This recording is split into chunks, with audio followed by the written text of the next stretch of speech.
identifier son numéro Move Africa Malitel, c'est très simple. Entrez le lien de la plateforme d'identification dans votre navigateur.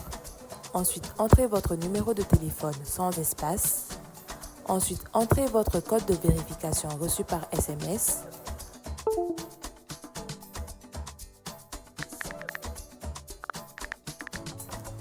Entrez vos informations personnelles, prénom, nom, date de naissance, numéro de votre carte Sanina.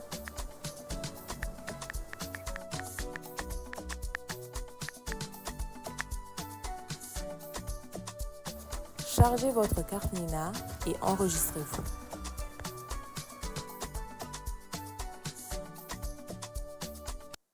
Lajɛlen aw minnu b'a fɛ ka voyager k'a sɔrɔ a ma degun sɔrɔ a ka voyage kɔnɔna na compagnie de transport Somatra u y'a kanu ka na ni kari kura caman ye kari minnu dilanna norme kɔnɔna na aw ka lafiya kama a suspension wo a climatisation a siège wo n'i ye kari jɔlen ye foyi tɛ jigin kɔnɔ i bɛ se ka don a kɔnɔna na cogo min na Somatra e ka kari Somatra ne ka kari Somatra anw ka kari o hukumu kɔnɔna na kari ninnu bɛ sira ta don ko don Bamako Segu San Moti Kucala ka taa se Sikaso ma Keɲeba Kita o ma ɲina Yoro di Sahel maaw kɔ ka taa se Kolokani Jijeni fo ka taa se Bɛnba ma Somatra fiɲɛ foroko Somatra ka wuli hɛrɛ la ka se hɛrɛ la ayiwa client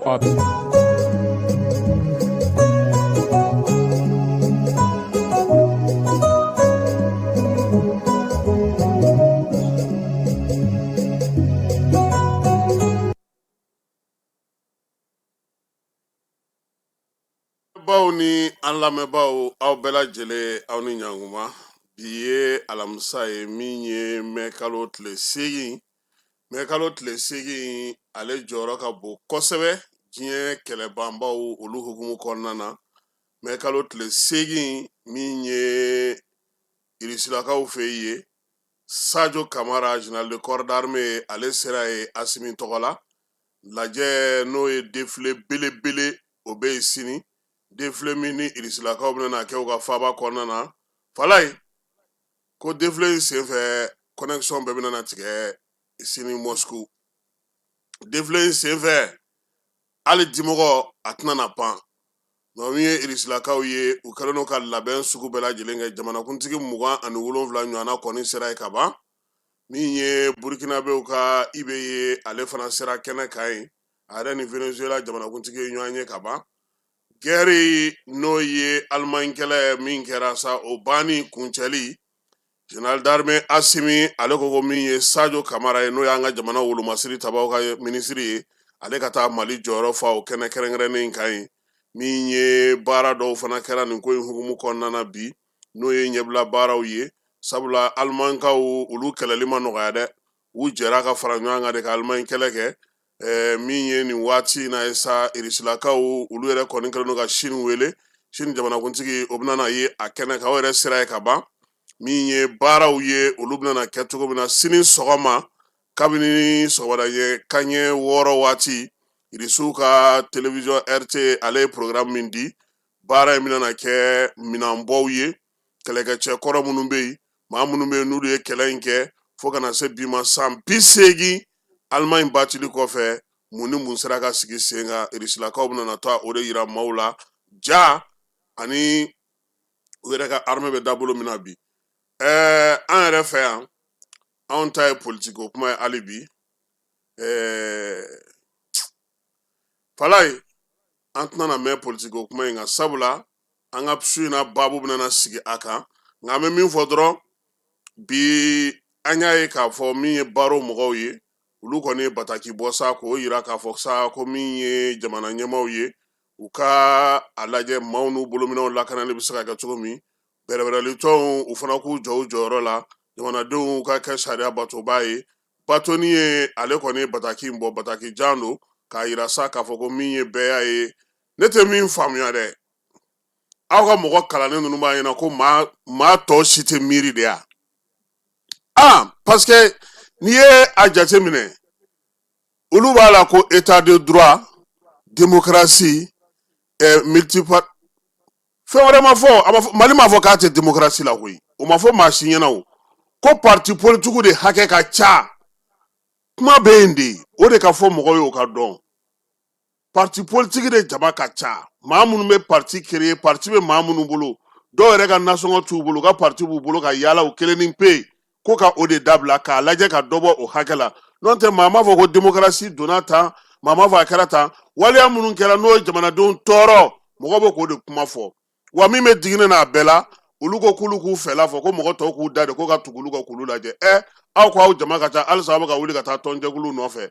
aw bɛ ka taa mɔgɔw nɔfɛ mɔgɔ minnu sen t'a la aw bɛ ka taa mɔgɔw ɲini sugu kɔnɔnaw na aw bɛ ka taa syndicat ɲini aw bɛ ka taa politique kɔrɔw ɲini aw bɛ ka taa don mɔgɔ wɛrɛw kan maa maa bɛ yen bi ni aw bolo o bɛ se ka kɛ jama in cayaba a y'o bɛɛ lajɛlen ka t'olu bɛɛ lajɛlen nɔfɛ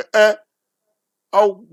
ne yɛrɛ ko n ko u yɛrɛ u ti papier bɔ dɔrɔn k'a fɔ ko olu parti 101 k'olu kɛra parti kelen ye siɲɛ kelen o bɛ baara nɔgɔya o u ti se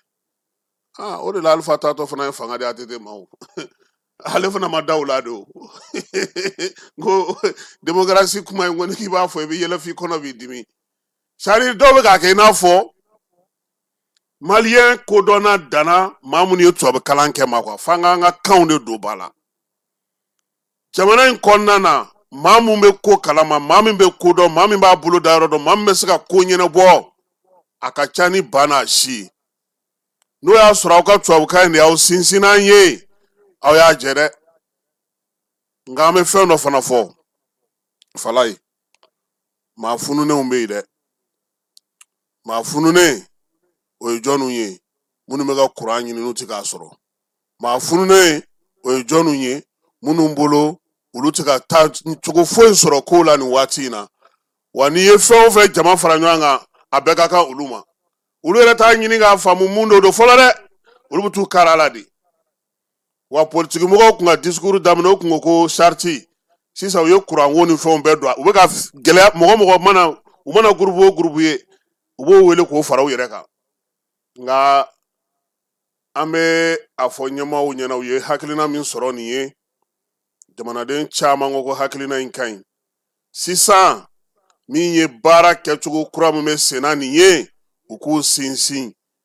baara min taara kɛ bi baɲangarakaw fɛ yen n'o ye ka balo ta ka taa di maaw ma maa minnu bɛ degun kɔnɔna na o ɲɔgɔnna ka caya maa minnu bɛ yen n'olu bɛ ka sigi ka kuran kɔnɔ o kuranko ka lajɛ ka fɛɛrɛ sɔrɔ la adamadenw k'a dɔn k'a fɔ ɲɛmaaw fana bɛ ka dɔ kɛ dɔ min ni o bɛ se ka lakali u yɛrɛ ka u ka taabolo n'u ka nabolo kɔnɔna na o fana ka jate minɛ parce que maa min tutɔ don ji la o tɛ nɛgɛbilenman ni fɛnkɛmankan na ye koyi fɛn fɛn bɛ se k'o mago ɲɛ o b'o sɔrɔ wa min ye transition fanga in ye a y'a to an ye maa caman dɔn cɛbakɔrɔ dalakan tɛ se ka kɛ ko dɔnkili dɛ kununko ni bi ni sinikɛnɛ ni i k'i hakili to i ka fɔtaw n'i ka kɛtaw la dɛ maa caman ye ko caman kɛ yan olu yɛrɛ ɲinɛna yɛrɛ u bolo ko an b'an kunfɛ de n yɛrɛ bɛna to ka don débat politique kɔrɔlen dɔw la k'u jouer o de ka ɲi sisan o nin y'o waati de ye o fɛn caman de kɛra jamana in kɔnɔ yan koyi ko caman tɛmɛna yan dɛ don dɔw kɛra yan n k'an y'an kɛ avion kɔnɔ yan ka taga Wagadugu olu ɲinɛn'o kɔ ka taa an kungo di an jugu ma k'o k'o ɲɛnabɔ o ma kɛ yan ayiwa n bɛ dan yen parce que n'i y'a kuma daminɛ a kuma ka ca Falaye an bɛ an ka cɛkɔrɔba n'o ye le père Konate Saint-Père ale ka somayɛlɛma ni san 69 o baaraw kan ka kɛ Mamadu Konate Mali ka yɛrɛma hɔrɔnya maa minnu y'a miiriya sɔrɔ k'a baara kɛ k'a kɛlɛ kɛ Mamadu Konate bɛ olu fɛ Mamadu Konate Ala y'a ka kalifa minɛ a la mai kalo tile 11 san 1956 kɛra Bamakɔ yan min ye Mamadu Konate ale de ko cɛsiri ni timinandiya o de b'a to faso ale bɛ se ka jɔ Mamadu Konate ale de a sinakɛ politiki la a n'a jatigi min kɛra min jatigi ye yan n'o ye fili dabo ye ale n'o jɛra ka kalata kɛ ya kɛba o kɛra Bamako in kɔnɔna yan opposant ni majorité ka si so kelen kɔnɔ o kɛra yan on s'en nous hein Mamadou Konaté de ko n'i b'a fɛ ka faso jɔ i b'i cɛsiri k'i timinanja foyi tɛ se ka o bali wuli ka jɔ ani cɛsiri ani ka da i yɛrɛ la k'i yɛrɛ i cɛsiri n'i bɛ faso jɔ la o de b'i dɛmɛ wa ko ko n'o tilennen n'i y'o kɛ ni diinɛ ni ŋaniya ye n'i ka cɛsiri n'i ka timinanja ye i bɛ wasa sɔrɔ o la min ye Mamadou Konaté ɲinan san o bɛ bɛn sa ale ka somayɛlɛmali san 69 ma o hukumu kɔnɔna na sa min ye an kɔrɔkɛ ye Musa Konaté a ye wele bila a ma a ko n'Ala sɔnna a ma sibiri sɔgɔma duba da la ye Konatela la min ye joli di o bɛna na taa kɛ sibiri don n'o ye kalo in tile 9 ye o mana tɛmɛ ka bɔ yen dimanche don Lazara waati kuranɛ kalan bɛ kɛ min ye dugawu don bɛ kɛ ka seliw kɛ min ye cɛkɔrɔba ye Ala ka lahara sɔn sumaya ye keba ninnu y'a kɛ Mali ye k'a dɔn Mali ye ka magwanw kɛ hali a banabagatɔ dalen a ka banabagatɔ dilan kan a tun b'a kunkolo bɔ a ka fenêtre bɛ ka kalan k'a ka ekɔlidenw kunna a ka ekɔliden dɔ kumana i ɲɛna salon donc bi ninnu de y'u yɛrɛ di pour que an ka se ka bi sɔrɔ Konaté n'a ɲɔfɛmaw Konaté n'a ka miiriya Konaté n'a ka baara Konaté ni a ka cɛsiri a n'a ka faso kanu a y'o don denmisɛnnin caman na olu denmisɛnninw de nana yɛrɛ ta baaraw kɛ yɛrɛ ta baara min o bɛna fori tuma min o y'a sɔrɔ ale yɛrɛ kɔni tɛ diɲɛ na nka baara min labɛnna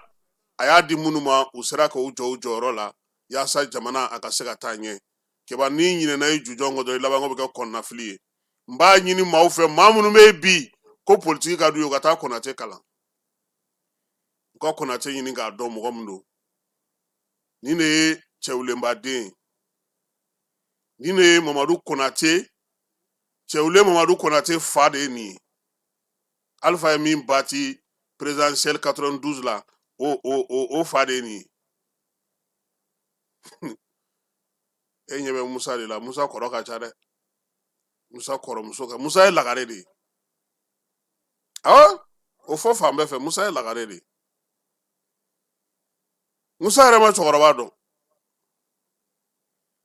cɛkɔrɔba fatu tuma ɛsɛ Musa tɛ san 4 wa san 5 de la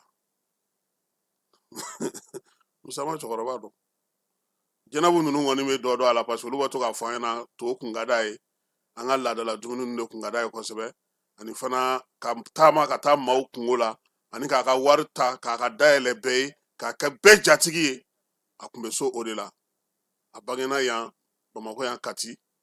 an bɛ dugawu don kɛ sa min ye Konaté ye k'Ala k'a dayɔrɔ sumaya Falaye papu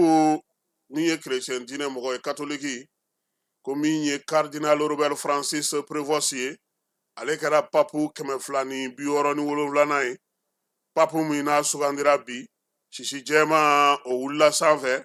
ko b'a yira chrétien katolikiw ka laada la k'a yira sa k'a fɔ ko min ye papu kɔni k'o sigira cardinal ale ye Amerikika ye a si bɛ san 69 na ale bɛna kɛ papu 267 ye église kunna Falaye a tɔgɔ Robert Francis Prévost nka min ye a papu tɔgɔ o ye Léon 14 ye i kana fili dɛ awɔ ni ni Francis ko kuma Robert Francis ko kuma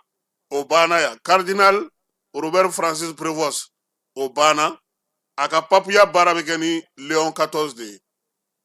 u ko chrétienw ka taabolo la n'o ye katolikiw ye o ye hinɛ de ye o ye ɲɔgɔn dɛmɛ ye wa maa caman y'a yira an na fana k'a fɔ nin sugandili o b'a yira k'a fɔ a fɔra min kɔ o tun ye sira min ta ale ka se ka o se k'o lataa ɲɛfɛ yaasa chrétiennakaw bɛ se ka lafiya sɔrɔ cogo min na ne bɛ dan yan su in na k'a fɔ dɔrɔn bɛɛ lajɛlen ɲɛna sa ko aw sɔgɔlen don Jani na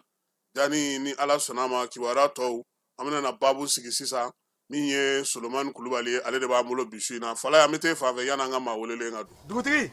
ni wari dafara e passe d'a kan ka sira di ne ma Sungalo e kungolo ati dugu wari ko o dima fo dugu an dugu dun warata de o koni kuma t'a la sa e ka sama mɔnɛ to yen i yɛrɛ ta Sita Sidi ka numéro filɛ nin wari ci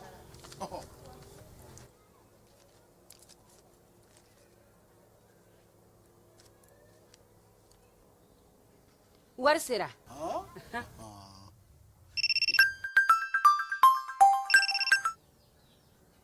Allo i ye wari sɔrɔ o ɲɛna tiɲɛ yɛrɛ la ko ni sama bɛ maa min ɲɛ ko n komi t'i gosi ngonga sama mɔnɛ i yɛrɛ ta a sɔngɔ ka nɔgɔn ni mali wari ci sira bɛɛ ye depo ye fu ye wari bɛ ci fu ni application ye wa bɔsara ye musaka fitinin ye sama mɔnɛ ji ni kuran bɛ sara n'a ye krediw bɛ ta n'a ye sanni feere bɛ kɛ n'a ye sama mɔnɛ nin y'anw maliyɛnw ta ye a y'a si filɛ ka nkalon bɔnda ka bɛn ni baaraw kɛcogo ɲuman sabatili ye société énergie du mali ale bena mise à jour kɛ a ka compteur papier isago bɛɛ lajɛlen na donna nataw la ni fɛrɛ kura min filɛ nin y'a dabɔkun ye ka se ka jigiya to ye ani baara kɛcogo ɲuman k'o sabati ani maa minnu bɛ baara kɛ kuran na olu ni ɲɔgɔn cɛ nin compteur baaraw bena kɛ ka bɛn ni octobre kalo tile 16 ye san 2024 b'a fɔ kɛɲɔgɔn bɛɛ lajɛlen ye a bena code 3 de sɔrɔ chiffre 20 na ta o ta n'o kɛra aw fɛ nka a tɛna kɛ kelen ye bilen nin baara in hokumu kɔnɔna la ka se k'a kɛ a ka ɲa kɔdu nunu u bɛ da ɲɔgɔn kan cogo min na o de filɛ nin fɔlɔ i b'o don compteur bɛ sɔn o la i bɛ sɔrɔ ka filanan tugu o la compteur bɛ sɔn o la i bɛ sɔrɔ ka sabanan n'o y'a laban ye k'o tugu o la compteur bɛ sɔn o la edem sa ko b'o kɛ ɲɔgɔn bɛɛ lajɛlen na dɔnniya nin baara kura min filɛ nin ye sago tɛ se ka kɛ a kunna baara hukumu kɔnɔna la n'o y'a sɔrɔ kɔdi minnu salen don aw bolo n'a ma la baara fɔlɔ a y'u la baara ka compteur la yanni nin mise à jour cɛ n'a ye gɛlɛya sɔrɔ walima n'a mɔgɔ bɛ kunnafoni dafalan na k'u b'a da u ka kɛɲɔgɔn bɛɛ lajɛlen kulo kan a y'an ka centre d'appel wele min ye 36077 walima a ka taa n ka agence dɔ la kelen na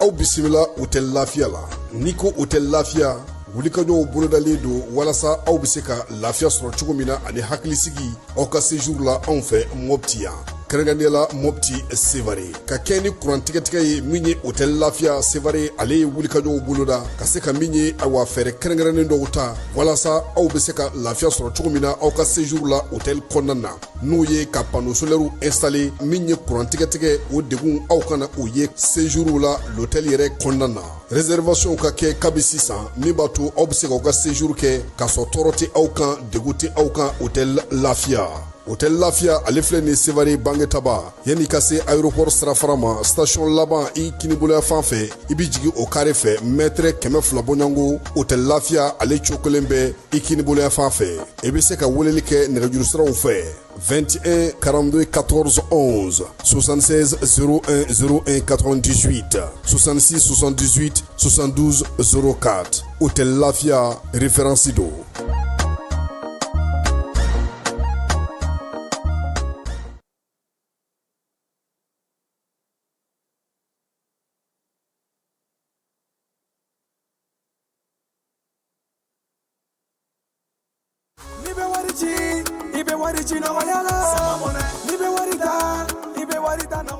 sama mɔnɛ bi maliyɛnw jɔrɔna ko n'u hamina ko dɔn o de la sama mɔnɛ ma fɛn fara a ka wari cili musakaw kan wa a ka nɔgɔn ni mali wari ci siraw bɛɛ ye a ma da aw ma dɛ sama mɔnɛ bi dɔ fara aw de kunna wari kan ni wari bonisi ye awɔ ni wari bonisi ye kɔni aw ka sanni kɛ ni sama mɔnɛ application ye aw bɛ wari sɔrɔ aw ka compte bonisi la k'a daminɛ crédit la abonnement télé fo ka taa se courant ni ji sarali ma aw bɛ bonisi sɔrɔ nin bɛɛ la n'a ka bonisi buguna dɔrɔn aw bɛ se k'a yɛlɛma aw ka sama mɔnɛ compte la ka sanni wɛrɛ kɛ n'a ye walima ka taa wari jɛbɔ an ka lasigiden dɔ fɛ aw ye mɔnɛ bɔ aw yɛrɛ la a k'a si filɛ sisan ni sama mɔnɛ application téléchargeli ye Play Store walima App Store kan ka sɔrɔ k'aw tɔgɔ sɛbɛn ni sama mɔnɛ ye aw de kunna wari bɛ augmenter sama mɔnɛ i yɛrɛ ta awɔ i yɛrɛ ta ni i yɛrɛ ta ye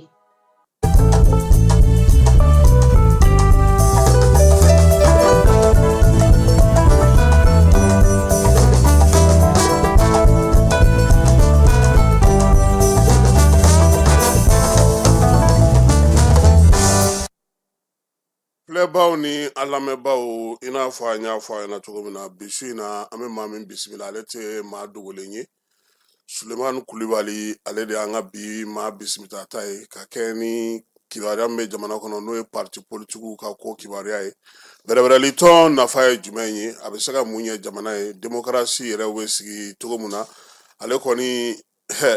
olu ye a sun mɔgɔ ye sabula maa minnu ye lamɛnnikɛsigi kɔni kɛ maa tɛna na démocratie ko kuma foyi ye la nka an ta in an na ɲininkali sɛmɛ a la parce que Mali fana kɔnɔna na a ye baaraw kɛ yan de fɔlɔ yan'a ka taa États-Unis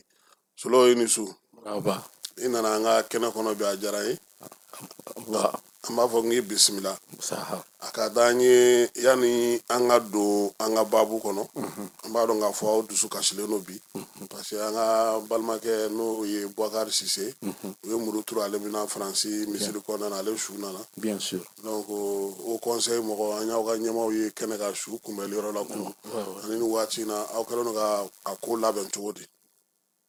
i ce ni baraji yani men da do fɛn o fɛn na n b'a fɔ auzu bilahi mina shaitani rajim bisimilahi rahmani rahim allahumma salli ala sayidina nabi maulana muhammadin sallallahu alaihi wasallam Kasim i ni ce ni baraji i y'a fɔ cogo min dusuma kasa b'an ma ne yɛrɛ tun bɛ aéroport la sɔrɔ an bɔra yen fo à peu près 3h moins du matin an taara kɔɔri kunbɛn an compatriote ka bisimila ayiwa diɲɛnatigɛ de filɛ nin foyi tɛ so bɔ parce que réalité caman bɛ tubabu jamana ninnu kan n'a ma si ka mɔgɔ ma i t'a dɔn bon n'a sera so kuma min de sa i bɛ sɔrɔ k'a jateminɛ ko vraiment est ce que nin bɛ se k'a sɔrɔ yan ka to a fa bara surtout anw ye silamɛw ye an ye silamɛ jamana ye ka taa fo misiri kɔnɔ ka muru ta ka turu mɔgɔ la bon vraiment kɔni an bɛ min fɔ dɔrɔn ala ka hinɛ a la ala ka dayɔrɔ nɛɛma jamana ɲɛmɔgɔ an yɛrɛ ka ministre malien de l'extérieur a ye cɛsiriba de kɛ nin ko kɔnɔ n'o ye Musa Agata ye an b'a fɔ ni plateau in kan dan tɛ foli min na ka tɛmɛ ministre de la culture fɛnɛ kan ale fɛnɛ tun bɛ aéroport la yen sɔrɔ ani ala kone ani personnalité fɛn fɛn déplacement kɛ ka taa bi kaburu sudonyɔrɔ fɛnɛ na ka jama lajɛ i b'a dɔn k'a fɔ ko malidenw vraiment u bɔra ka an compatriote kɔkɔrɔma don ka a dɛmɛ ka taa bila ka las de mer la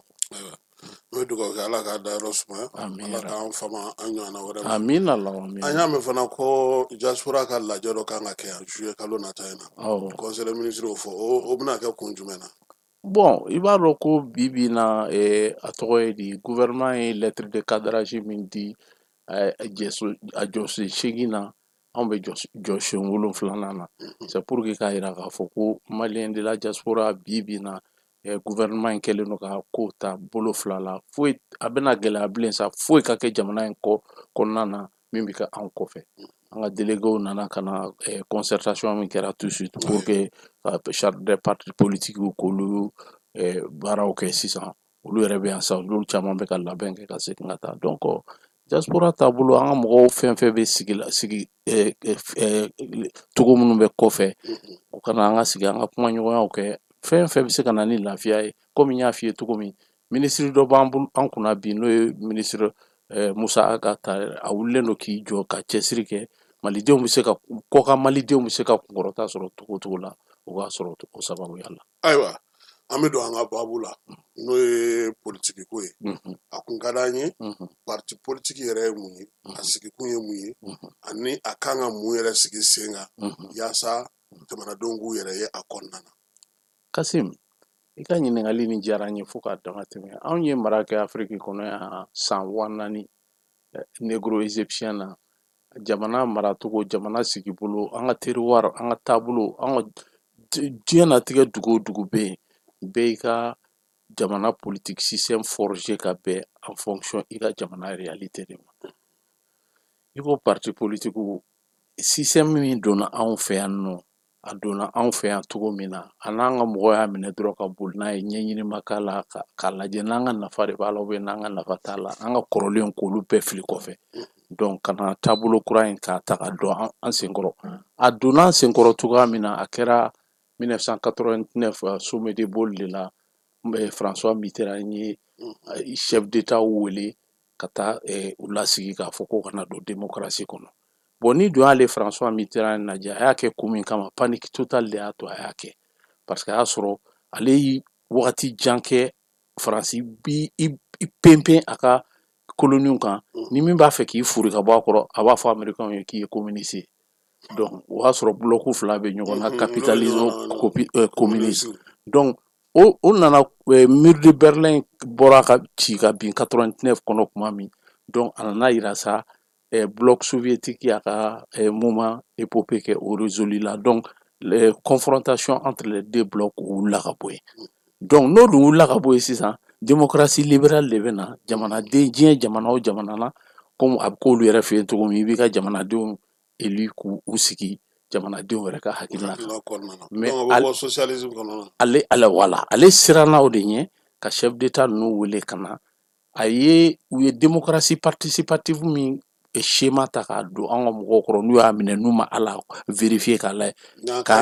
n'a ma ɲɛ a ma k'a lajɛ en fonction de nos valeurs ancestrales u sina k'a minɛ ka sira minɛ. Bon ni dun y'a lajɛ balkanisation politique de don comme sommet de Berlin la 1884-85 u ye bɛnni min kɛ ka na Afrique diviser k'an tigɛ ka micro état yɛrɛ créer continent kɔnɔ. Bon u nana politiquement Faransi ye nin de kɛ k'a dabɔ a kama ka an ka il faut ka taa parti politique créer sur la ligne ethnique. Un pays de 22 millions de population i bɛ t'i yɛrɛ sɔrɔ à peu près comme 400 partis politiques i b'o ɲɛfɔ cogo di? Bon maintenant mais o dun to k'olu fɛ olu dun b'a to cogo di ka k'anw fɛ yen? Olu m'a to anw de y'a to a ka k'an fɛ yen kɛ. Olu y'a dabɔ a kama ka na sisan k'an fragmenter politiquement k'an fara k'an diviser pour que fɛn fɛn bɛ na ni bɛn n'an sera ka consolider comme olu yɛrɛ olu tɛ se k'u sago sɔrɔ an na.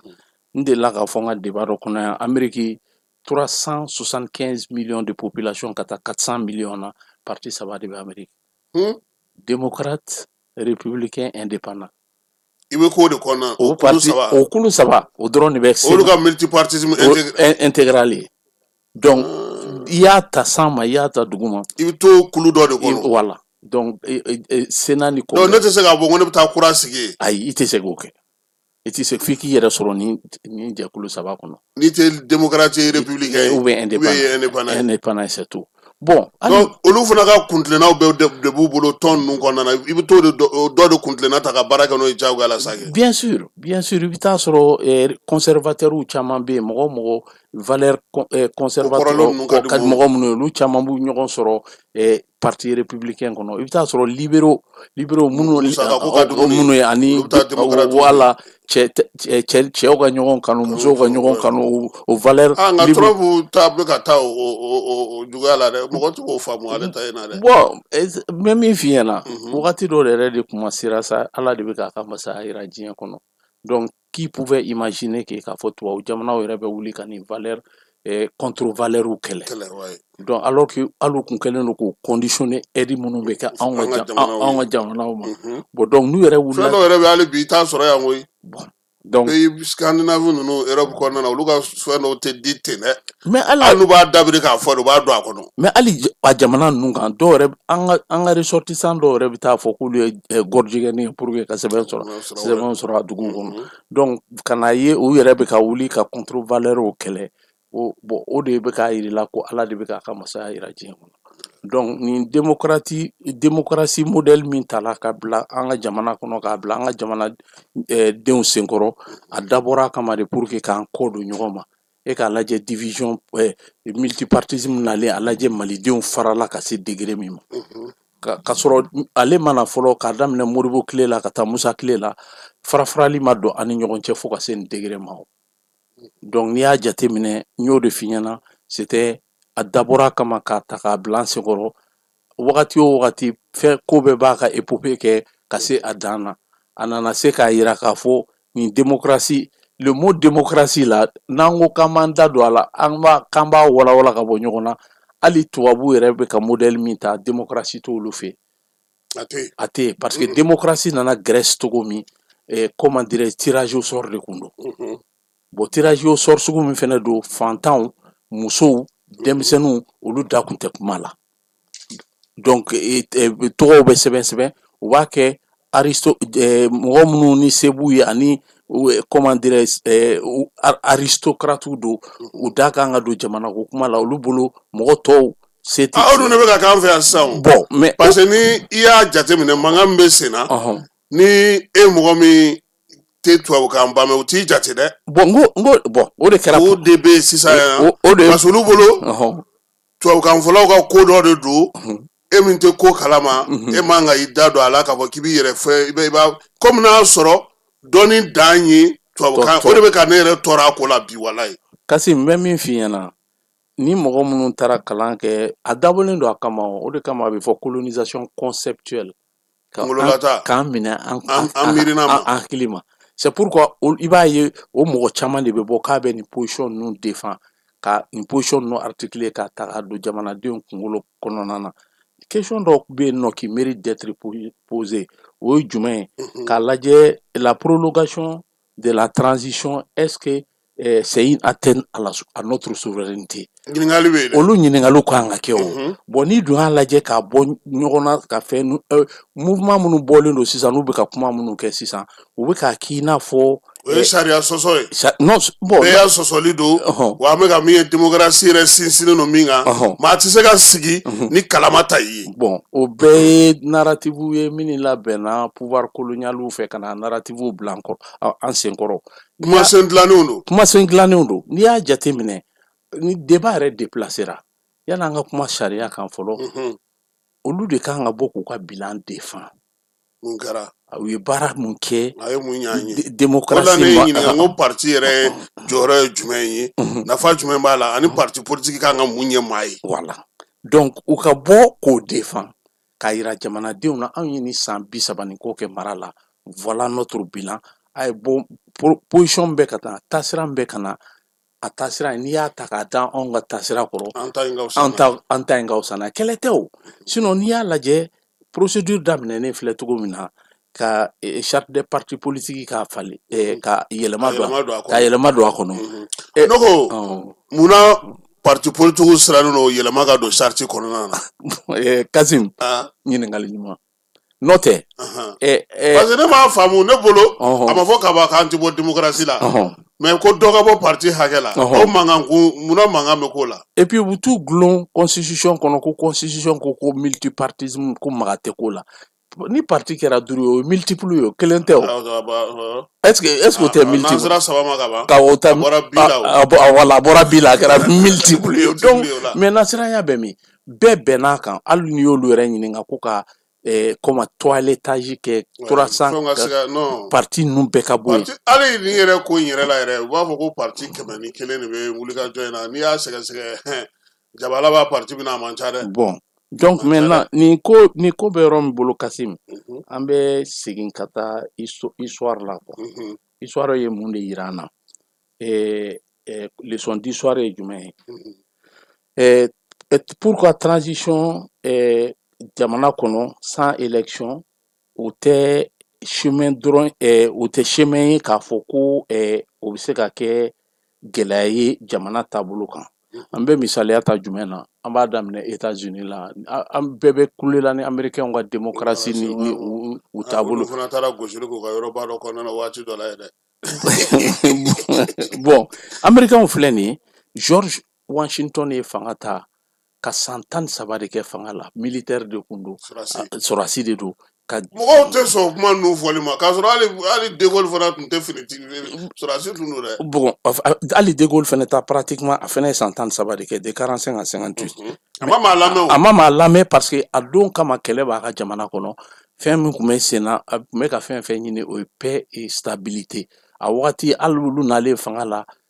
u bɛ fɛn dɔ wele ko les collaborateurs avec les Allemands u ye système ɲini de k'a purger. Voilà ka paix ni stabilité la jamana kɔnɔ après ale ka sɔrɔ k'i sigi ani Michel Debré ka sɔrɔ ka constitution de 58 drafé. Bon an taara ka t'o modèle min ta dɛ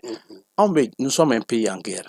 an k'a lajɛ jamana minnu y'u taabolo kɛ k'a ɲɛ k'u baser taabolo kan min y'a yira k'a fɔ ko transition n'est pas une menace pour la démocratie. Paix et stabilité o de ye jamana priorité jamana minnu y'a ta o taabolo ma n'a sera ka nafa ɲɛ u ye pourquoi an t'a lajɛ k'olu dɔw kɛ misaliya ye tout temps o misaliyaw tatɔ Kasim ne bɛ insister fɛn min kan kosɛbɛ o kana an ɲinɛ an ka valeur ancestrale kɔ an ka ne yɛrɛ bolo dɛ est ce que an ka fili yɔrɔ ma k'o de parce que a bɛ n'a fɔ anw yɛrɛ i ye kuma daminɛ ni yɔrɔ mun ye an ye mara mun kɛ ka tɛmɛ an bɛnbaw ye mara mun kɛ ka tɛmɛ an m'an sinsin olu kan mun nana an ka maa mun ye garisɛgɛ sɔrɔ ka taa tubabu kalan kɛ ka na u nana ni mun ye mun fɔra olu olu poro kan an tɔ si sen ma y'a la tuguni. Bon Kasim dɔɔni yɛrɛ sisan n'i ti tubabukan yɛrɛ de mɛn ni CV t'i la e t'i jate wa hali gouvernement yɛrɛ kan ka o ko in jateminɛ parce que mɔgɔ dama min bɛ yen an ka jamana kɔnɔ mun bɛ ko dɔw bɛ ko kɔrɔ dɔw bɛ se ka ko ɲɛnabɔ ni dɔnniyafin yɛrɛ b'u la an ka laada ko yɛrɛ la n'an ka adamadenya kocogo la olu caman de bɛ yen olu dama deli ka don faso jɔko kuma na a bɛɛ ye minnu bɛ I ni O ni A kalan ye. Kasim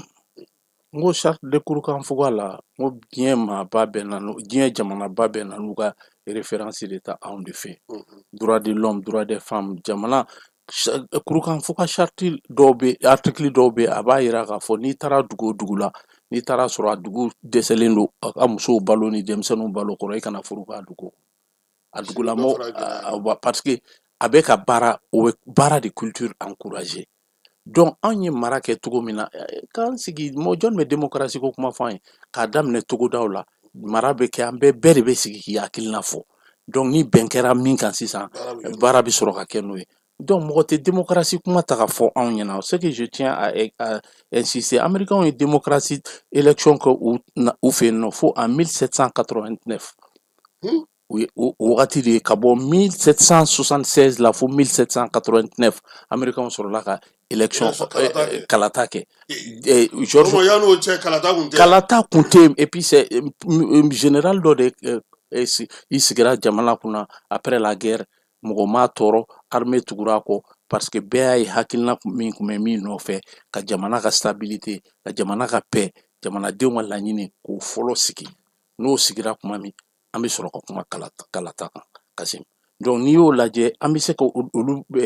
fɛnw de kɛ an ka tɔgɔ ye di comment répertoire ye le leadership sous la tempête jamana bɛ anw bɛ bolo min kan bi an bɛ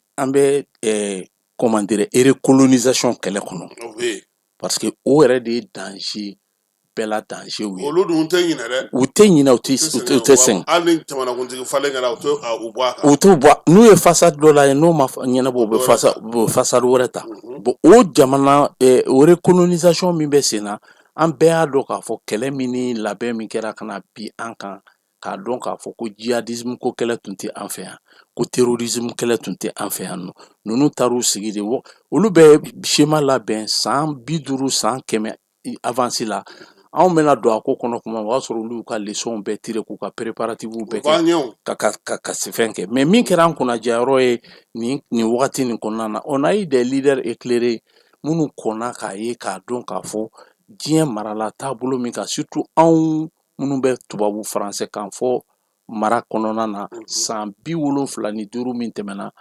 a décision fɛn fɛn taara que ça soit Banque mondiale décision que ça soit Bretton Woods système que ça soit les Nations Unies a bɛɛ y'a sɔrɔ an bɛ tubabuw ka mara kɔnɔ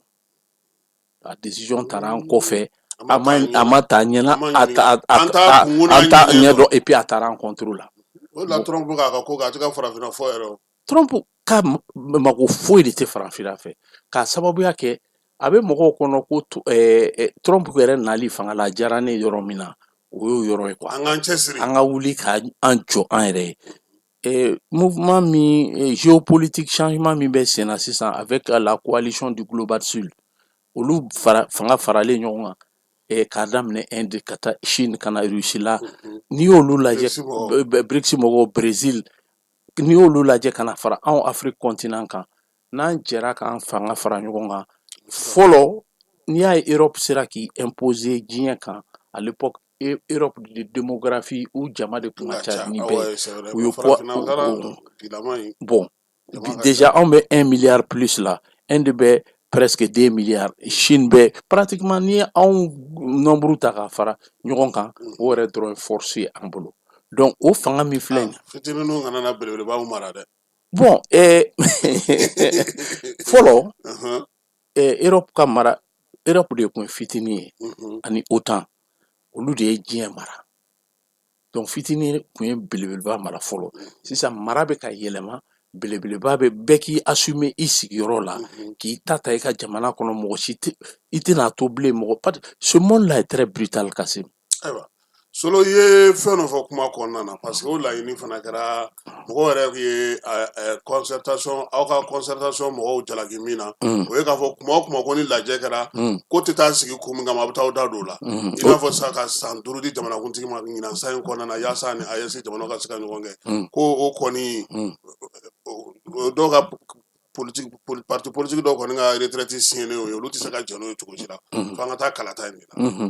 Bon, i b'a dɔn ko ka san 5 di jamana ɲɛ nous sommes dans un ensemble an bɛ AES de kɔnɔ donc jamana tɔ fɛn fɛn filɛ nin ye ale y'a to sisan u bɛ ka fɔ ko AES fana man d'u ye bon n'o tɛ u tun ko ko AES ka ɲi ko k'a ka to CEDEAO kɔnɔ sisan ko AES fana bon donc nous sommes dans un ensemble et puis jamanadenw de jɛra ka recommandation kɛ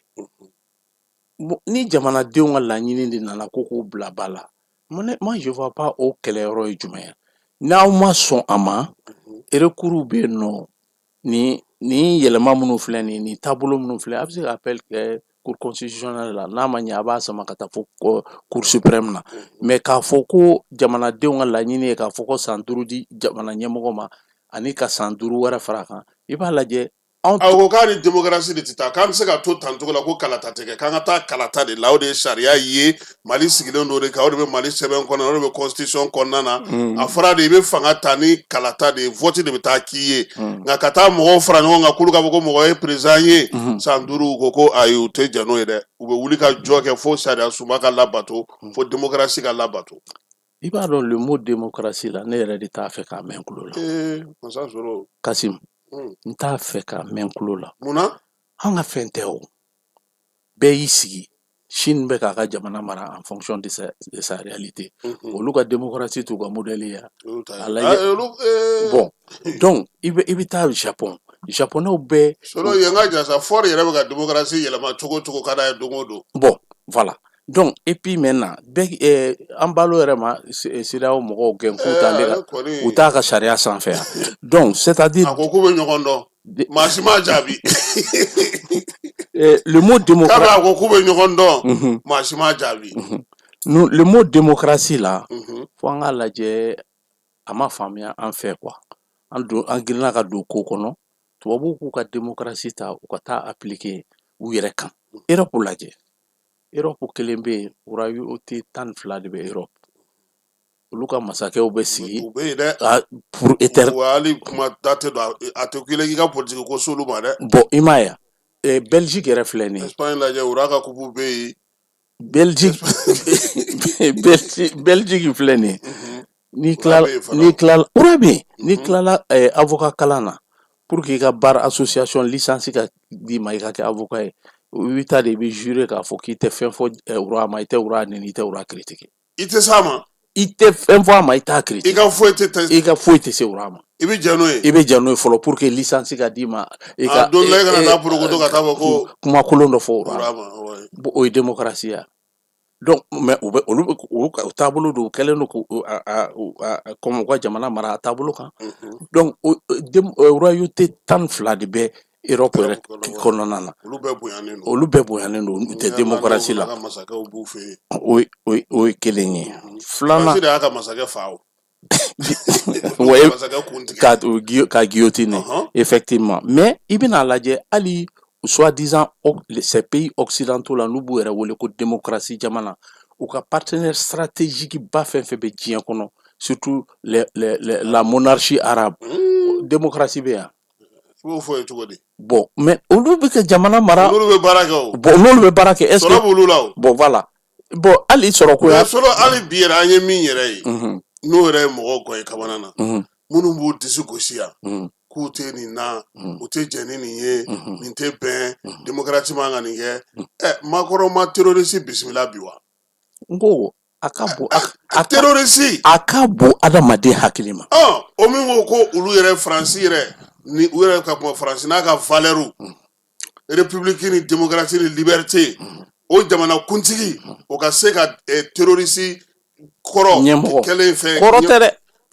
terroriste ta belebeleba maa min yɛrɛ kun ɲininen don olu yɛrɛ ka service renseignement fɛ o ka kɛ président k'o bisimila attaque min kɛra taabolo jumɛn b'o k'o la sisan attaque min kɛra Faransi Bataclan ni 130 personnes fagara terrorisme organisation min y'a kɛ ni cɛ ka groupe don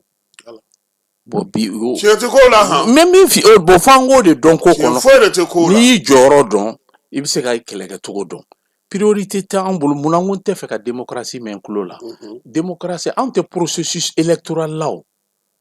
ayi a kalata an t'o processus la fɔlɔ donc an ka jamana aw yɛrɛ ko aw ka si senfɛ k'aw t'a fɛ ka kalata ko kuma yɛrɛ ma o tulo la du tout parce que il faut d'abord que an ka jamana kafo o wagati tɛ jamana mara wagati il faut que an ka maillage kɛ fɔlɔ k'an ka frontières bɛɛ contrôler k'an ka jamana minɛ an bolo la en ce moment an bɛ sɔrɔ ka kuma jamana mara cogoya kan et puis an bɛ kuma kan cogo jumɛn na anw africains an yɛrɛ de b'an ka réalité n'an ka valeur ancestrales ta k'a lajɛ n'a kɛra maatocratie ye n'a kɛra kurukanfugarasi ye n'a kɛra fɛn fɛn karasi ye mais cette démo a fɔ an b'o sigi sen kan min ma an yɛrɛ nafa min b'an ka jamanadenw nafa o de ye anw taabolo ye u bɛ n'a kɛ sisan ko k'a k'i n'a fɔ ko dictature de bɛ sen na ko n'i ye dictature ko kuma lajɛ k'a lajɛ dictateur néocolonial minnu sigira an kunna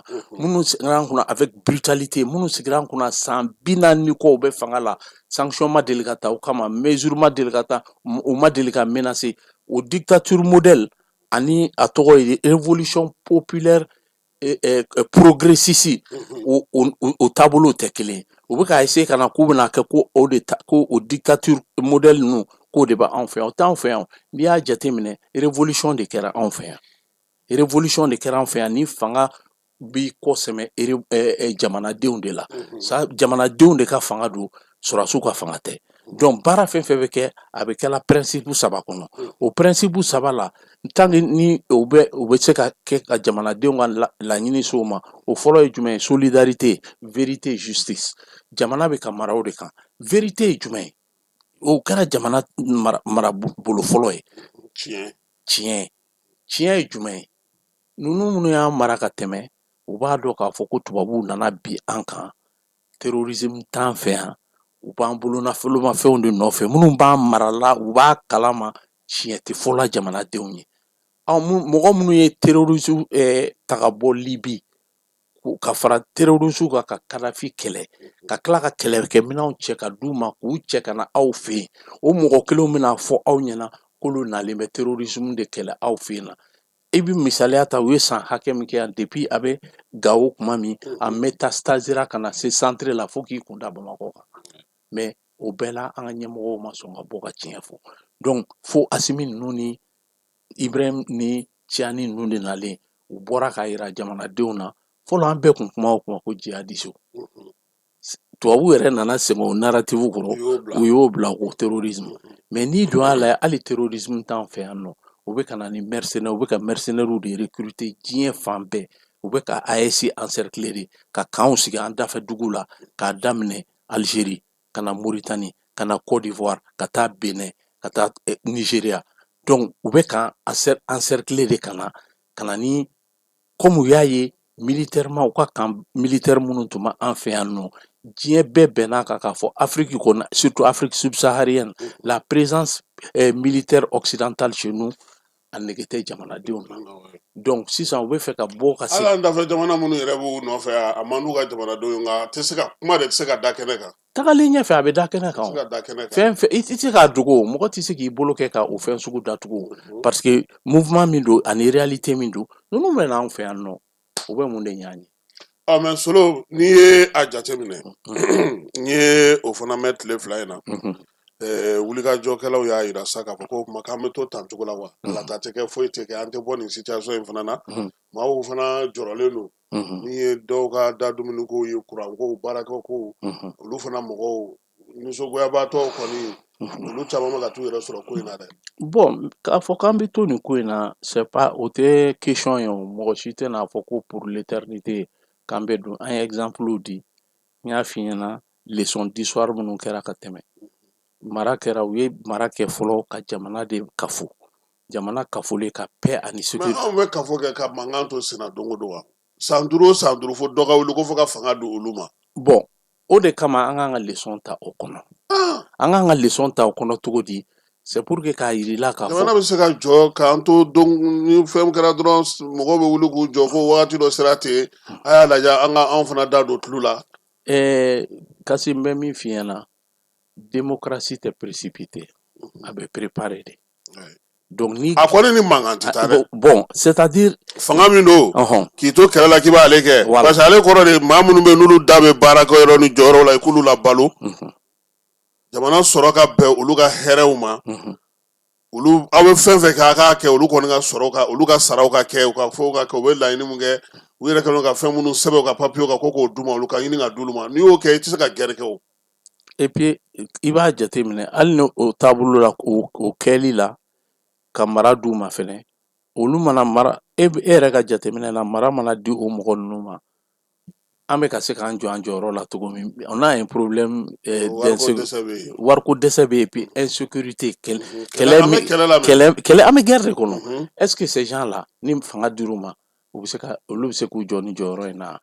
Albert Einstein ko la définition de l'insanité ko kelen min an bɛ k'a kɛ an tɛ ka taabolo ɲuman sɔrɔ a la mais an bɛ k'a miiri ko an bɛna se ka taabolo ɲuman sɔrɔ a la o ye jumɛn an ye changement kɛ an ye kɛlɛ to sen na en 2012 ka fo François Hollande ko élection date yɛlɛmali ko il sera intraitable. A y'a fɔ 2013 a ma kɛ ten yan. A y'a fɔ dɛ an taara ko a tɛ falen ko k'an ka n'o bila an kunna. Élection date tɛ bɔ a ma a tɛ falen a bɛ élection bɛ kɛ diyagoya an m'a kɛ yan an y'a kɛ mais a nana laban mun na a ma na laban coup d'état la. Bon o kɔfɛ tuguni Soumaïla Cissé a fɔra ko jamana insécurité bɛ jamana kɔnɔ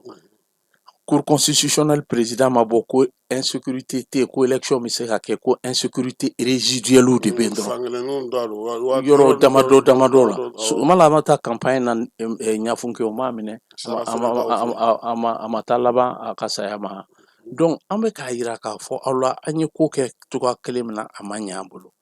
a b'a la tuguni k'an ka segin ko ka t'o ma vraiment mun de don min tun bɛ se ka min faamuya Kasim tout d'un coup ja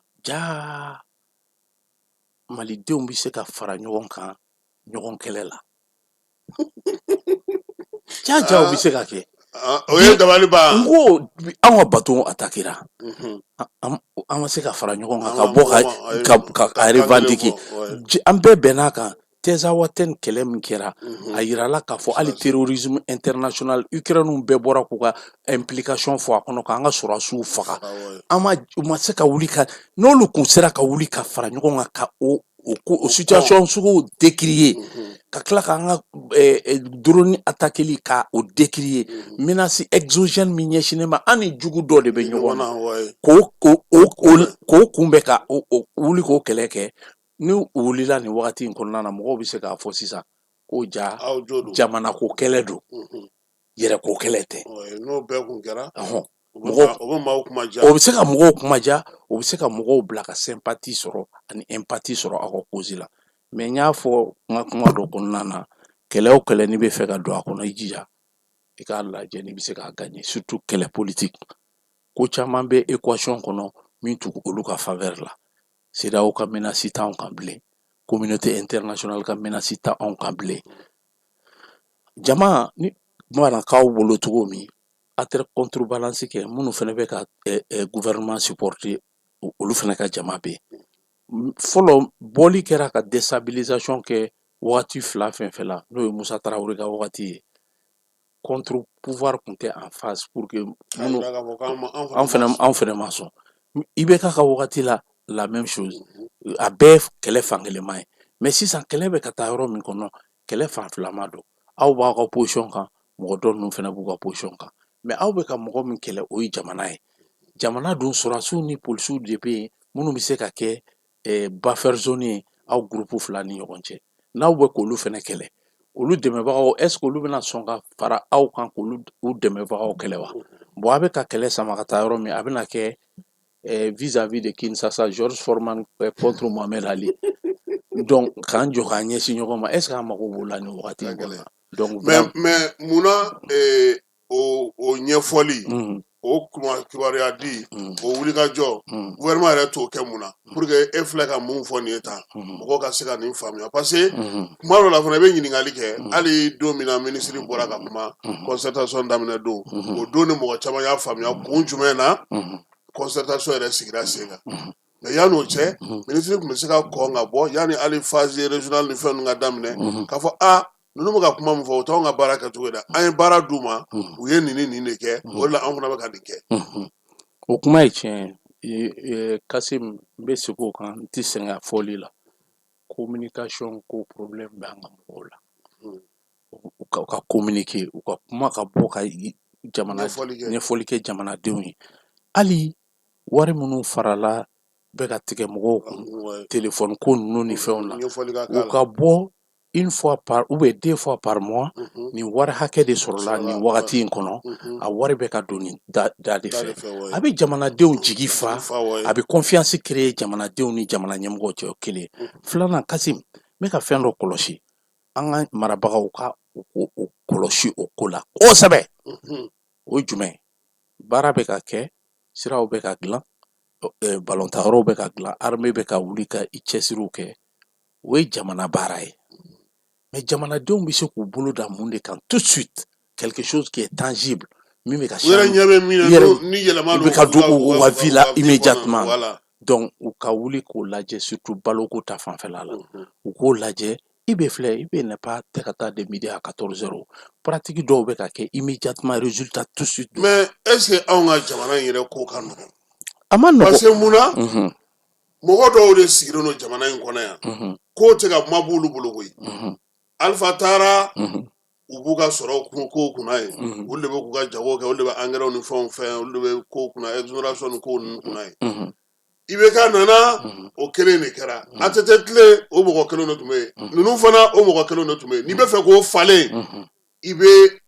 cili de kɛ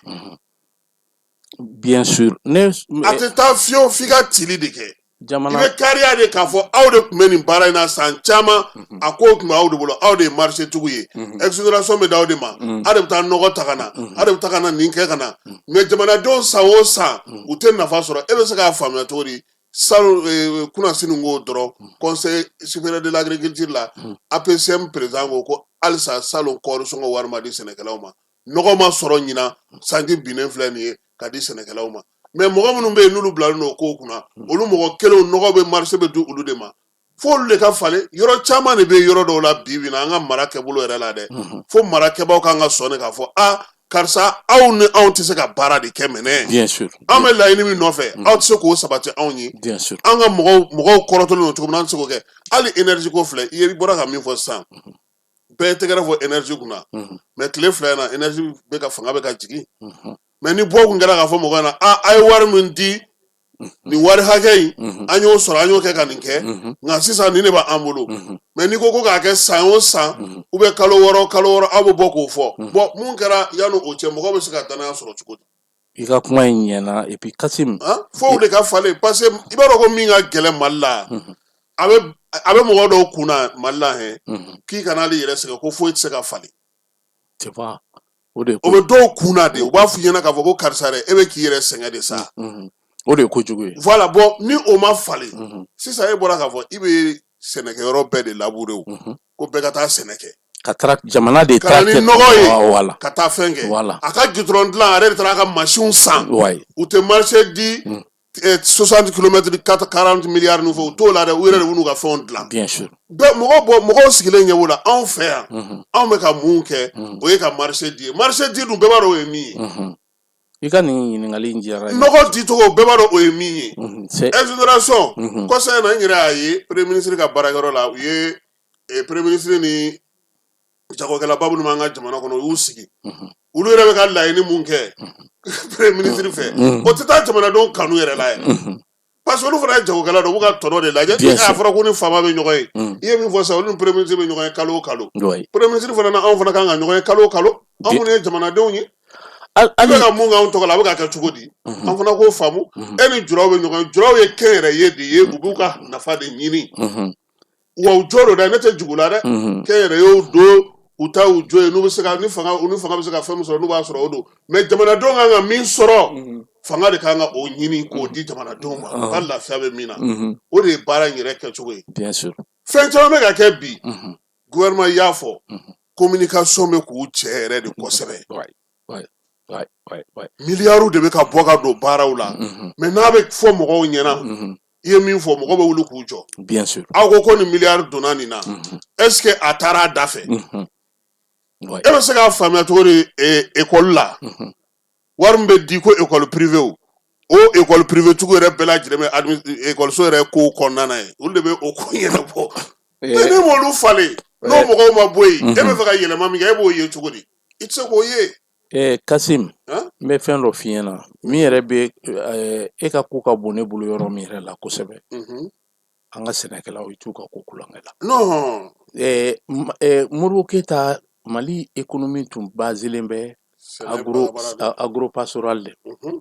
c'est à dire diɲɛ dugu o dugu n'i bɛ se k'i ka jamanadenw balo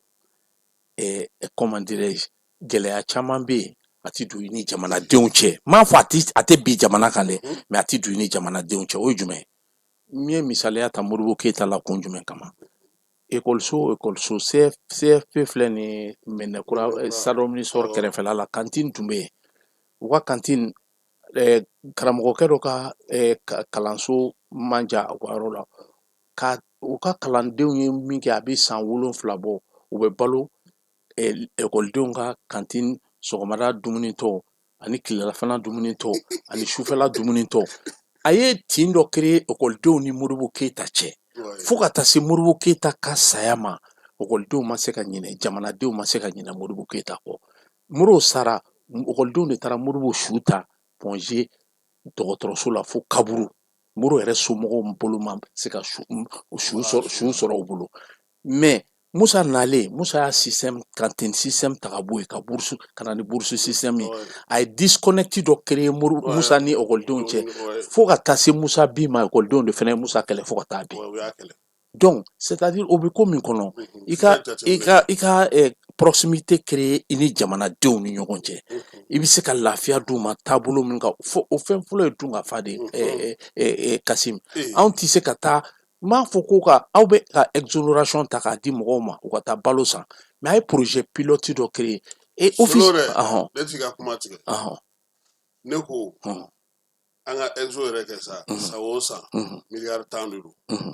ɲina a ye miliyari 10 in a y'a ta a taara kɛ ka office fan dɔ sɛnɛ a y'o malo jate san wɛrɛ miliyari 10 a y'o ta a y'o kɛ ka fan dɔ jate sɛnɛkɛlaw de sigilen don a kan u b'a dɔn a baara kan ka kɛ cogo min na ji ye jamana de ta ye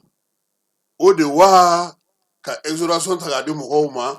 minnu tɛ foyi ko k'a fɔ dɔrɔn ko olu ka baara ye an kan ka bɔ o kɔnɔ parce que an mago bɛ mun na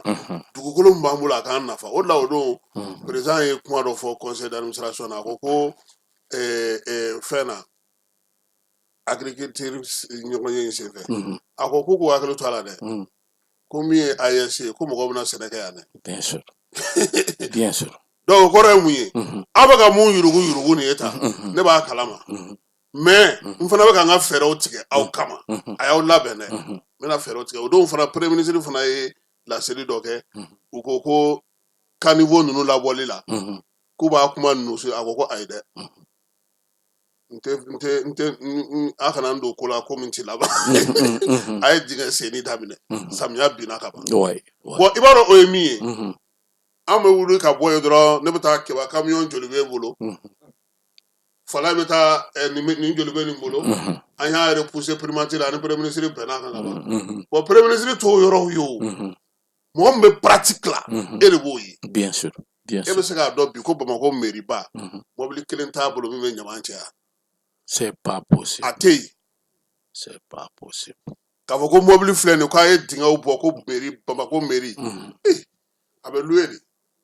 campagne de bɛ kɛ bon Kasim an bɛ se k'an yɛrɛ sɔrɔ o la cogo di bon i b'a dɔn Kasim problème dɔ b'an ni o de la ne bɛ tilen k'a fɔ yan a bɛ digi ministre la dɛ a ye bɔ aw ka jigin kɛnɛ ma a ka taa ko tiɲɛ lajɛ ministre de l'agriculture ni Sadio ka di ne o de la parce que olu ye ministre ye u bɛ taa kow lajɛ homme de terrain do voilà u ko bɛ nɔgɔ ko kɛ to ministre de l'agriculture y'a bloqué o parce que a bɛ na dama ni sɛnɛkɛlaw la o yɔrɔ sɔrɔdasi ko la i tɛna n'a fɔ Sadio ɲɛna ale bɛ tagali min kɛ sufɛlaw la yɔrɔ la a b'a sɔrɔ e yɛrɛ bɛ cogo min na e t'o dɔn yɛrɛ bien sûr n'a ko nin kɛra i ka yɔrɔ la i b'a sɔrɔ a kɛra n'i ko i b'a fɛ a bɛ dalu bɔ ka yir'i la i tɛ se k'a sɔsɔ cicogo t'a la bon o de ɲininen don ministre tɔw fɛ aw kana aw sigi dɔrɔn k'aw ye ministre ye ko ɲɛmaa bɛ aw bolo musaka bɛ aw bolo aw de b'a kɛ cogo dɔn mais a lawaleyali n'aw t'o kɛnɛ kan u b'aw ɲɛnamini bien sûr Kasim fɛn dɔ de kɛra anw fɛ yan Mali o de bɛ ka o résultat de bɛ ka bɔ ka an sɛgɛn o ye jumɛn ye mara ma kɛ a kɛcogo la quoi Burkina Thomas Sankara ye san 4 dɔrɔn de kɛ mara la i bɛ wolola 88 de kɔnɔ o y'a sɔrɔ Sankara sara ka ban mais a san 4 kɔnɔ a ye jamanadenya faso kanu ani laadiriya baara nin fɛn 4 a y'i focus o de kan k'o don a ka jamanadenw na donc fo ka fɛn sa o ressources humaines de tora burkinabéw bolo u bɛ k'u ka jamana ta u bolo la i bɛ mun kɛ i bɛ opérateur économique wele ka na k'u lasigi bon dugukolo filɛ fɔlɔ a tun bɛ bɔ ka taa balo san kɛnɛma u ko hali a tɔgɔ ye di u bɛ fɛn min kɛ cɛkɛ a tɔgɔ ye di bananku k'o tɛ marché an fɛ yan u ye expérimentation dɔ kɛ u nana y'a bɛɛ bɛ marché u bara kakao ni kafe bɛɛ bɛ fɛnw a ko bon dugukolo filɛ nin ye aw k'a ka wariw fara ɲɔgɔn kan a bɛ na ni joli ye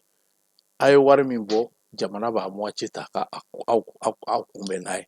a bɛ taa baara kɛ production bɛ kɛ jamana kɔnɔ a bɛ feere jamana kɔnɔ et puis min y'an ka force ye sisan que an yɛrɛ ka mɔgɔw tɛ k'o ye hali an ka opérateur économique tɛ k'o ye an ka jamana ɲɛmɔgɔw tɛ k'o ye o ye le concept AES a nafa ka bon dɛ anw jamana saba de don c'est un marché à part de 100 à peu près 100 millions de personnes bon an ka baara kɛ n'o de ye an bɛ voilà an kan ka an ɲɛsin baara ma hali sisan office du Niger yani an bɛ indépendance sɔrɔ c'était le grenier de l'Afrique de l'Ouest ale de tun bɛ Afrique de l'Ouest anw fa ko k'olu tun bɛ malo sɛnɛ ka tila ka tasuma k'a tɔ la i ka cɛkɔrɔbaw ma RM40 ko n ka RM40 n'i ye malo dun k'i ye man ka RM40 lamɛn ala n'a malo ka timi o 2 millions et quelques hectares de b'an bolo office la an bɛ se k'a kɛ Burkina bɛ obligé tɛ ka taa malo sɛnɛ o anw bɛ ensemble dɔ de kɔnɔ Mali ka malo sɛnɛ olu ka fɛn wɛrɛw sɛnɛ Niger fɛnɛ an bɛ ɲɔgɔn dafa yɔrɔ dɔw la donc n'o kɛra o bɛ se ka kɛ ka renforcement kɛ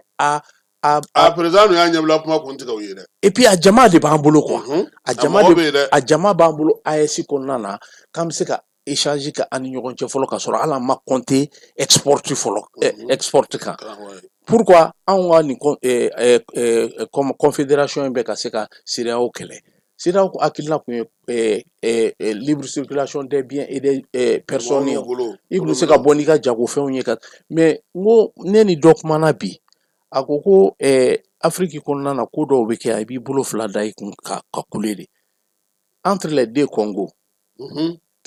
Congo Kinshasa ni Congo Brazza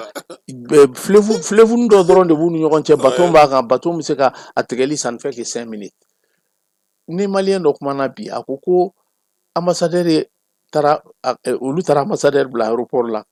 ka na k'u bɛna bateau tigɛ ka bɔ Brazza ka taa Kinshasa ambassadeur sera Mali la ka sɔrɔ olu ma se ka sira tigɛ fɔlɔ ka taa Kinshasa 5 minutes donc pour te dire jama dɔrɔn tɛ dɛ an kɛlen don ka ko gɛlɛya ɲɔgɔn a ma e mana taa sisan congolais minnu Kinshasa ala ni jamana fila in gɛlɛya b'u ɲɔgɔn u bɛna ambassadeur bɔra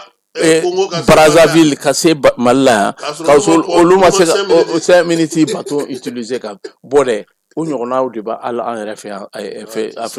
Afrique de l'Ouest la mais sisan anw kɛlen filɛ ka ensemble de créer n'o ye AES ye a bɛ ka o faciliter a bɛ k'o chaîne ka se ka bɔ yen c'est fait exprès a dabɔlen don a kama pour que an kana se ka inter échange kɛ an yɛrɛ ni ɲɔgɔn cɛ pour que ka développement kɛ mais n bɛ min f'i ye n ye Burkina exemple min d'i ma o wagati kɔnɔ o taara anw ka exemple nana kɛ jumɛn ye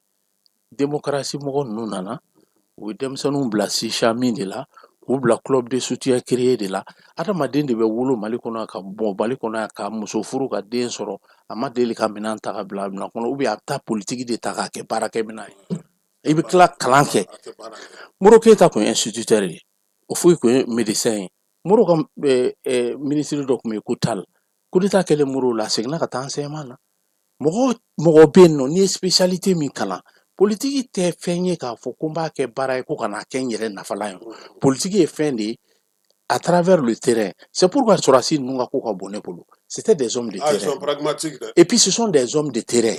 réalité fɛn fɛn tun bɛ dugu in kɔnɔna na u y'a expérience sɔrɔ donc jamana mara nana d'u ma sisan u bɛ ka jamana mara n'o hakilina ye jamana in bɛ ka mara ni principe saba de ye n y'a f'i ye la vérité u bɔra k'a yira jamanadenw na terrorisme t'an kan tubabuw de nalen b'an kɛlɛ ka zone sahalo-sahélienne déstabiliser ka taa fo voilà ka taa fo Guinée la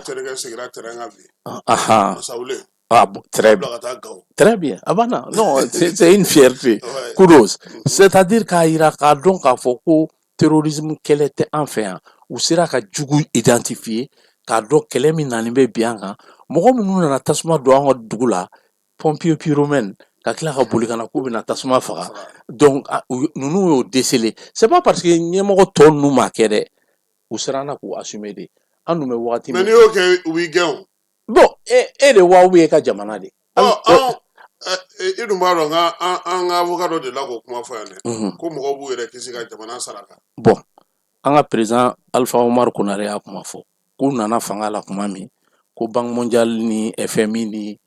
multinationaux nana ko kana programme dɔ ta ka imposer olu kunna u b'a fɔ min ma ko PAS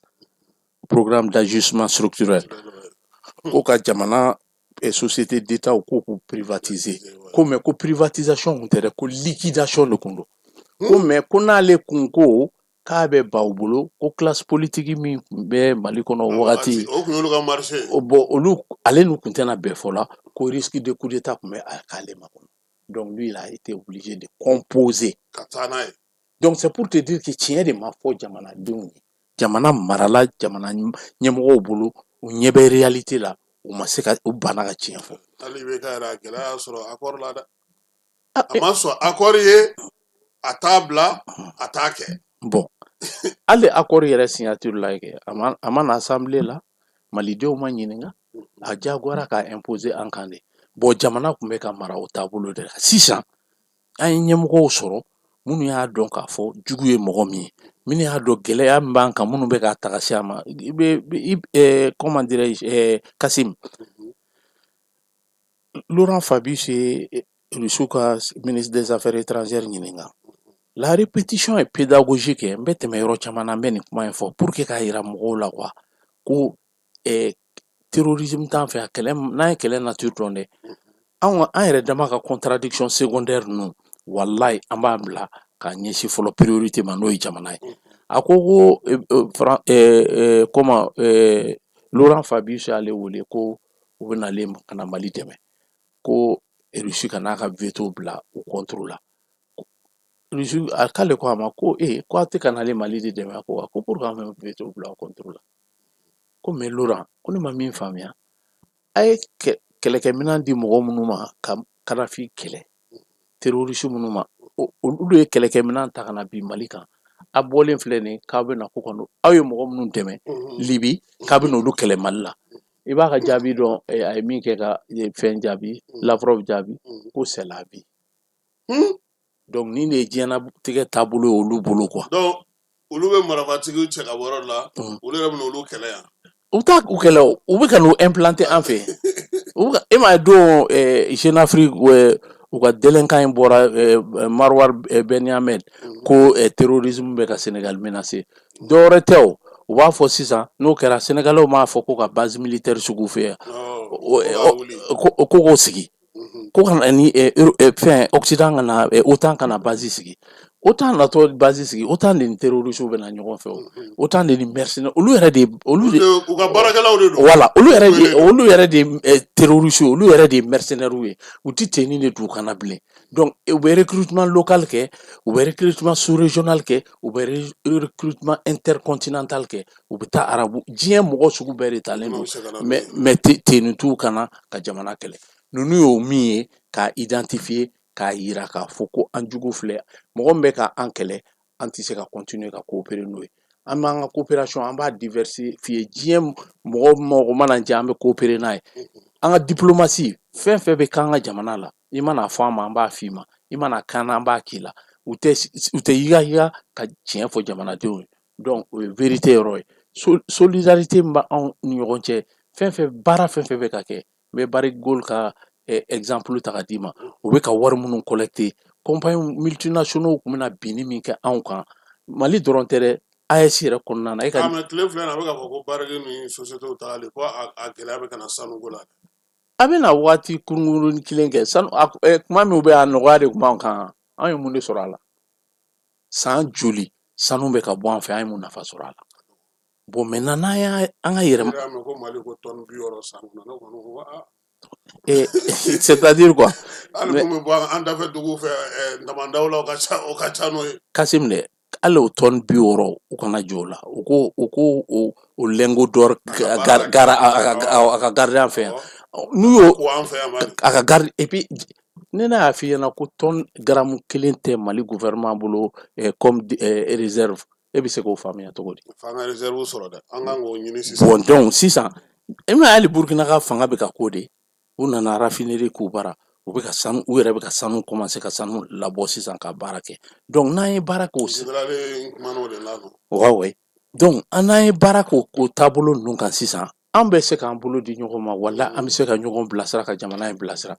élection ko t'an ka problème de ye quoi an ka priorité ayi mais a tɔgɔ ye di u ko a waati bɛ na o jɔn de bɛ élection décider c'est le souverain jamanadenw de don olu tɛ o wuli bɛ taa se kɛ ka ɲɛsin jamana e bɛ ka ɲinɛ min kɔ solo o b'a sɔrɔ anw fana ka carrière banna o Kasim anw tɛ fɛ ka taa retraite non an tɛ taa retraite la mais jɔni bɛ sɔrɔ aw bolo wagati bɛɛ ayi n'o tɛ tagalen ɲɛfɛ jɔni parce que i b'a dɔn ko n'i ye ko in ta k'a lajɛ politiki kɛbagaw olu ka politiki fɛrɛ don caman bɛ yen bi olu tun bolo kalata mana kɛ nin waati ninnu kɔnɔna na olu tun b'u ta n'u bila dɔn wa ta n'u bila dɔɔnin tɛ dɔwɛrɛ o solo do keba do falayi do ni min gagnana e b'an kɛ cogo dɔn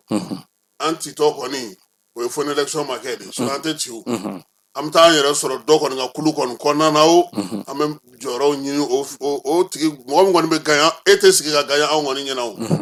n'i bɛ gagner i b'a sɔrɔ an y'an ka soutien d'i ma an cira premier tour la c'est pourquoi aw ye fɛɛrɛ yɛrɛ kɛ an na zen na ko un tour non un tour mais n'i y'a jateminɛ bi parti politigiw u ka sɔrɔ o tigɛra parti politigiw fanga jɔyɔrɔ a caman tɛ a la hali n'a sɔrɔ dɔw b'a la n'olu tɛ ka kuma olu ka mɔgɔ caman b'a la parti politigiw u sirannen don u ka siniɲɛsigi bɛna na kɛ mun ye est ce que u tɛ na kɛ sisan mɔgɔ ye mɔgɔ min b'a fɔ a tigɛra da o da la fɛn fɛn mana bɔ a la an bɛ jɛn n'a bɛɛ ye an ka taa an tɔ la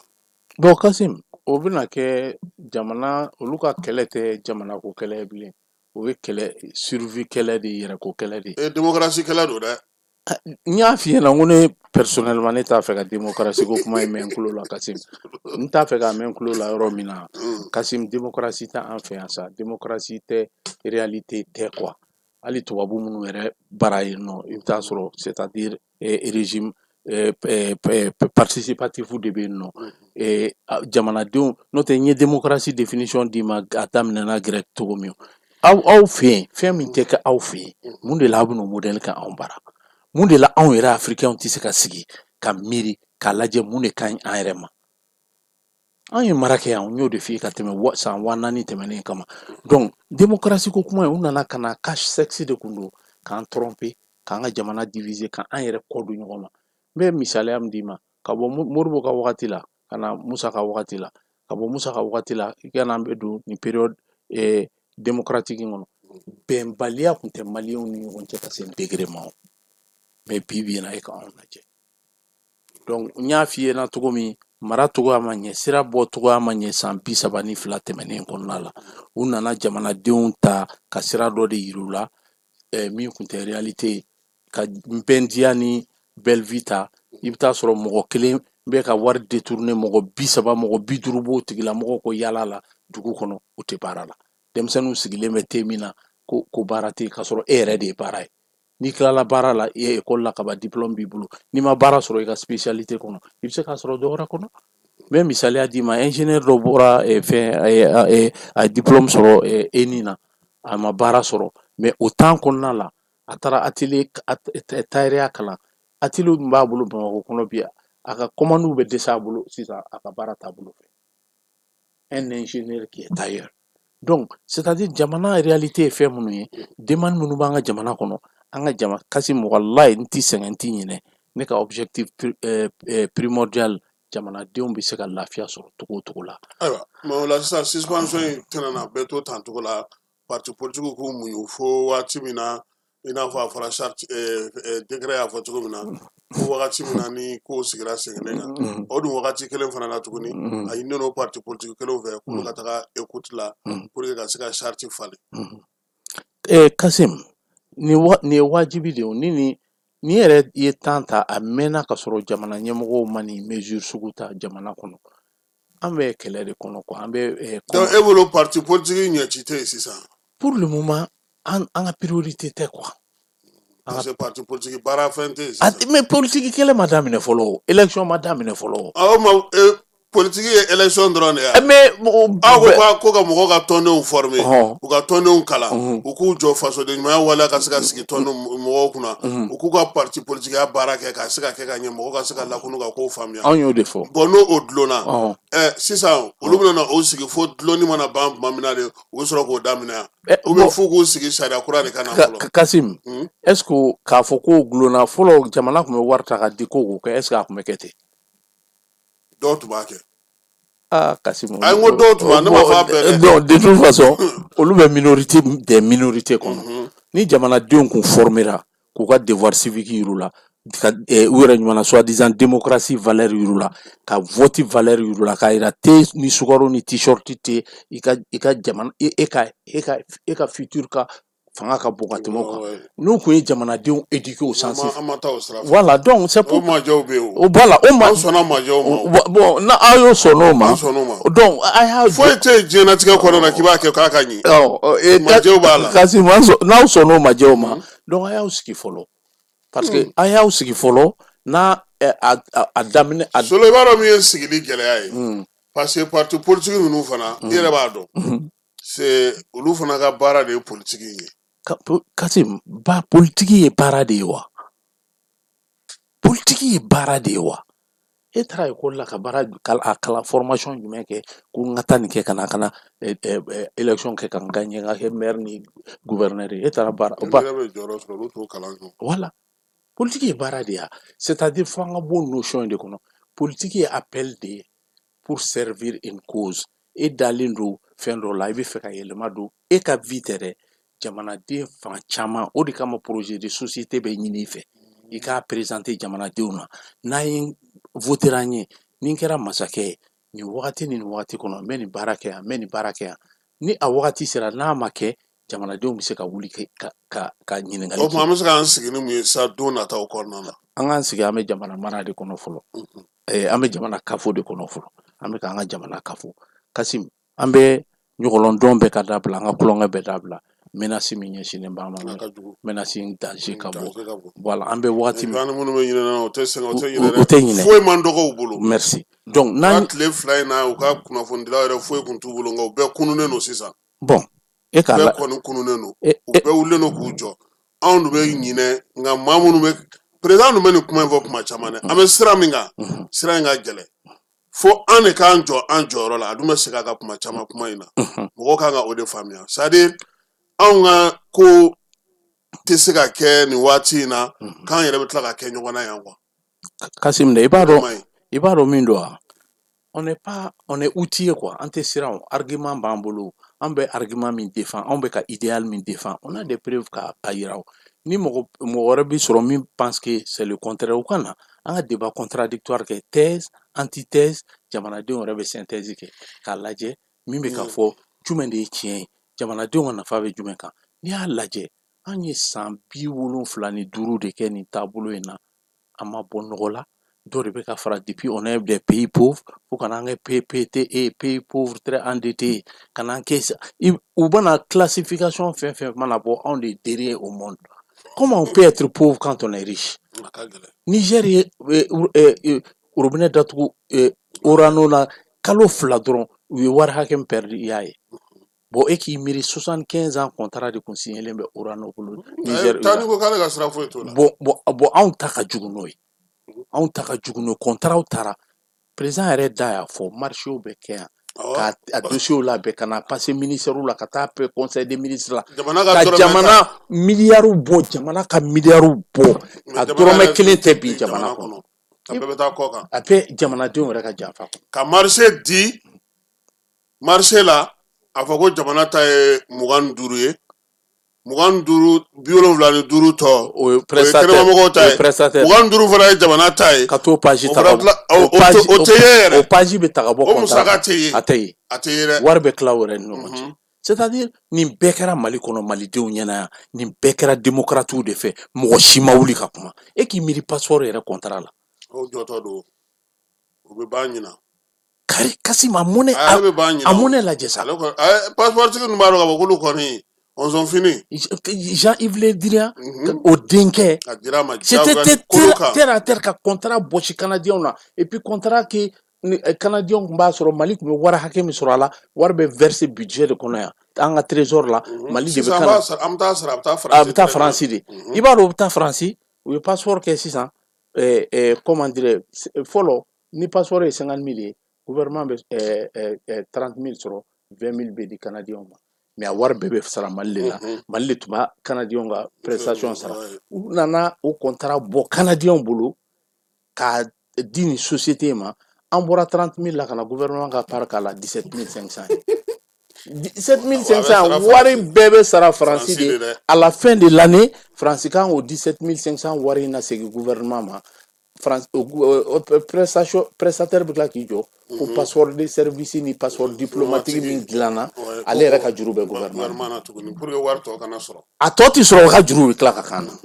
donc vraiment nin bɛɛ kɛra malidenw de fɛ a bɛɛ kɛra an sigilen ɲɛna mɔgɔ ma bɔ ka kuma sisan bi n'an nana ka na taabolow sɔrɔ bi ka sariyaw sɔrɔ bi n'i ye jamana wari suɲɛ a bɛna dɔɔni voilà dɔrɔmɛ kelen hali n'a kɛra 100 i b'a wari sara an kɔni bɛ min ɲini ɲɛmaaw fɛ u ka kunnafoni di fara u boloda la baara caman bɛ yen an b'a ye k'a fɔ k'o bɛ sen na hali an ye garijɛgɛ sɔrɔ bi ani tribunal mɔgɔ justice mɔgɔ dɔw kumana u ko k'olu tɛ se ka fɛn fɔ ko mais ko an yɛrɛ bɛna n'a ye an ko mais an bɛ jamana min kɔnɔ bi ani diɲɛ bɛ ka taa cogo min na bi n'a y'a to an bɛna n'a bɛɛ ye an bɛ mɛn k'a sɔrɔ an ma fɛn caman ye dɛ bien sûr k'o bɛ ɲɛbɔ ɲɛmaaw de la an ko wa an fana b'a ɲini ɲɛmaaw fɛ u ka dɔ fara kunnafoni di kan email ninnu u k'olu kɛ kalo 2 o kalo 2 o ou bien kalo 3 o kalo 3 o a man dɔgɔ jamanadenw la faamuyali la kalo 2 ka ca information ka teli ayi nkan bɛ de ko dɔw la par exemple sisan i bɛ taa sɔrɔ tribunal ko olu don hali sisan a filɛ nin kiiri caman labɛnnen don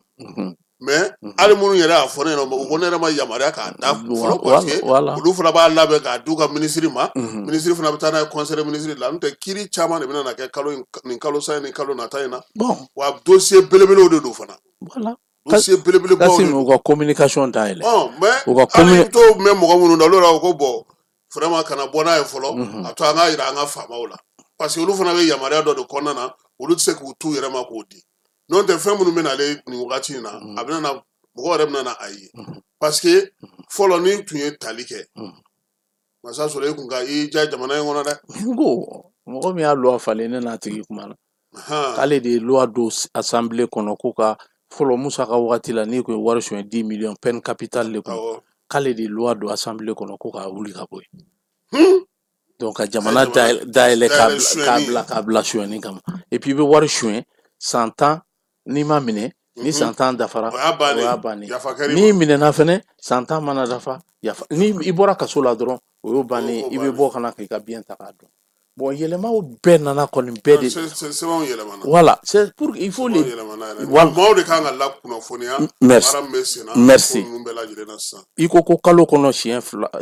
kalo fila o kalo fila ne bolo 2 fois le mois chaque 2 semaines gouvernement ka bɔ ka point de presse kɛ avec le peuple k'a yira jamana hali n'a ko bɛ mɔgɔ minnu ka yɔrɔ kun kan u k'olu wele u ka ɲɛfɔli kɛ. A banna o la mɔgɔ bɛ se ka fɛn caman faamuya. baara bɛ ka kɛ mun na i bɛ ka force ye jumɛn ye.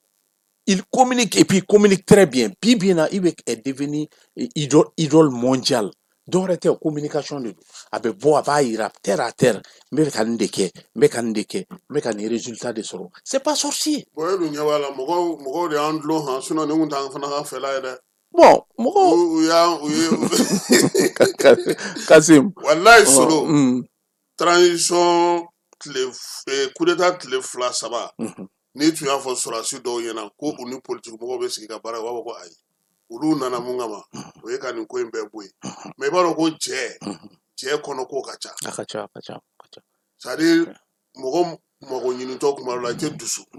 surtout olu nana sɔrɔ grève bɛ sen na dafagaliw bɛ se ka kɛ cogo di olu intermédiaire n'o fɛn ninnu fɛn fɛn filɛ nin ye ɲɔgɔn ye minnu kɛra Kati a y'a to ne yɛrɛ ko caman faamu jamana in kɔnɔ. Yɛlɛnkatigi caman sera Kati dɛ. Kati sira a wagati yɛlɛnkatigi kɛra yen dɛ. Bon kasi n'u tɛ minnu yɛrɛ tun ko in kɛcogo min kun ka d'olu ye i bɛ kun tɛ ko hali mɔgɔ kun tɛ i bɛ gɔngɔn ye an kɔ. Ayi mais tu sais jamana in na an bɛɛ bɛ ɲɔgɔn dɔn kow ka ca quoi. Non n bɛ min f'i ye Kasim i bɛ taa yɔrɔ in n y'a o définition d'i ma Burkina bɛ yen n'i y'an bɔ k'an jɔ bi Maliyɛn banna baara de ma. An banna baara ma comparatif olu bolo e k'a lajɛ fleuve tɛ Burkina. Ayi ji tɔn yɔrɔw de bɛ yen. Non on est arrosé par 2 fleuves. Bon e dun bɛ ɲɛ b'a la sisan u kɛlen don ka kɔbolo dɔ sigi yen bateau bɛ boli u kan dɛ. Bon voilà baara de y'o kɛ o baara de y'o kɛ donc fo an ka culture de travail dɛ f'an k'o de k'an taabolo ye jamana in kɔnɔ yan. An bɛ mɛn kuma de la trop. Kasim Malien yɛrɛ de aw sous région kɔnɔ c'est pourquoi c'est pas grave nous sommes un ensemble comme je vous ai dit. A b'a to baara bɛ kɛ o. I b'a dɔn Burkina ni Niger de bɛna anw fo k'anw bila sira kan bien vrai que anw de fɔlɔ ye ni bon olu fana y'anw ka majɔw ta k'u tilen an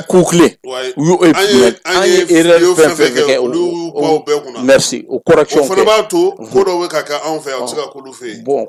o min bɛna kɛ an bɛ se ka ɲɔgɔn sɔrɔ cogo min na sisan fɛɛrɛ minnu bɛ ka sigi sen kan n'olu sera ka ɲɛ sɔrɔ pour que an ka se k'an pan nin wagati nin kunna ka se ka tugu tɔw kɔ mais a tɛ taa baara kɔ dɛ. A tɛ taa baara kɔ a tɛ taa baara kɔ dɛ a tɛ taa baara kɔ an ka tiɲɛ fɔ ɲɔgɔn ye. Ne t'a la baara de don. Bon Kasim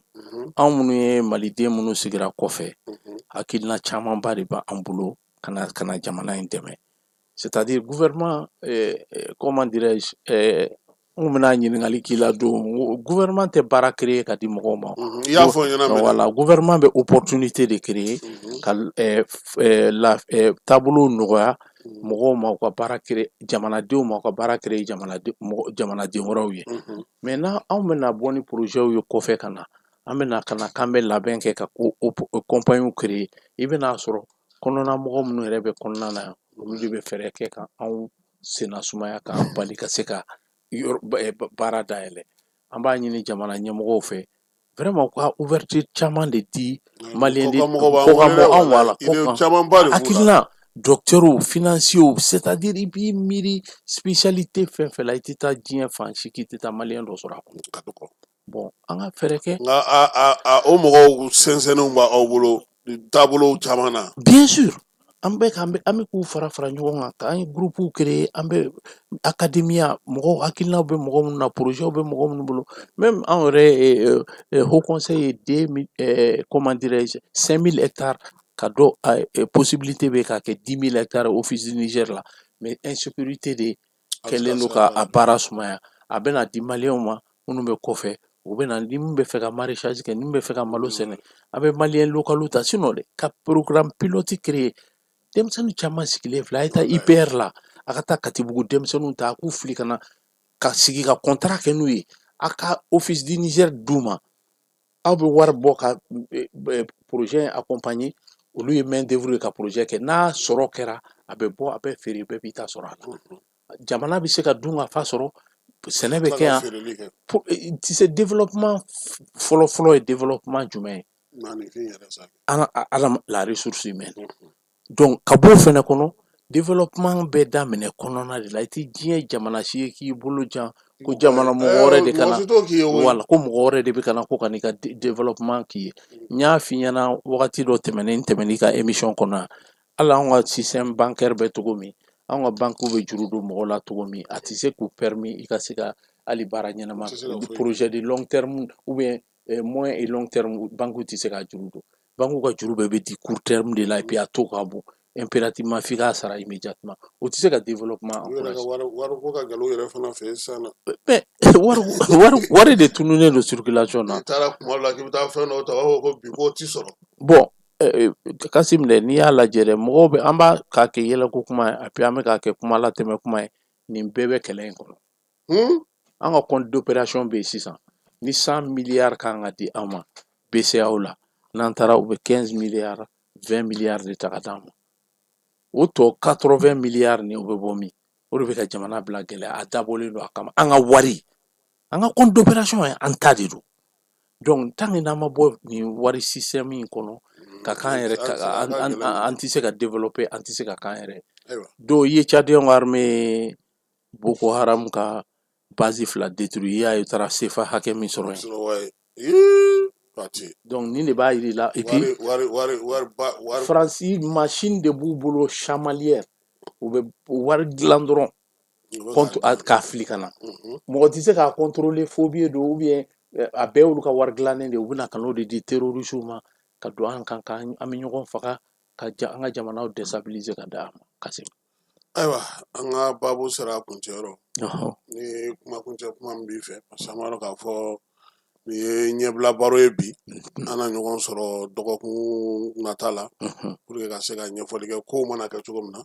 pour que ka se ka ɲɛfɔli kɛ mɔgɔw bɛ se ka faamuyali k'a la cogo min na. Merci beaucoup i ka ɲininkali la n tun ye document in labɛn ka na comment dirais-je le modèle américain américains sera k'u yɛrɛ sɔrɔ cogo min ka don démocratie kɔnɔ u ye temps hakɛ min ta n'u ye sacrifice minnu kɛ na ala sɔnna mɔgɔ ko kɛlɛ tɛ o an ka modèle lajɛ diɲɛ kɔnɔ minnu ɲɛna minnu kɛra taabolo ye et puis diɲɛ jamana si ma deli k'i to ni kɛlɛ kɔnɔ comme i bɛ y'a fɔ k'a kelen yira an na ko a tigi taara i to kɛlɛ kɔnɔ ka ko démocratie ko ka élection organiser k'a sera k'i yɛrɛ bɔ a kɔnɔ a tɛ yen donc maintenant an k'an bolo di ɲɔgɔn ma anw de ye jamana kelen ye an kana ka taa an yɛrɛ fara ɲɔgɔn kan ka ɲɔgɔn attaquer ka ɲɔgɔn kɛlɛ wagati ma se yɛrɛ kɛlɛ bɛ na mais jugu kɛlɛ min bɛ kɔfɛ ka na dɛ an k'o de kɛlɛ kɛ fɔlɔ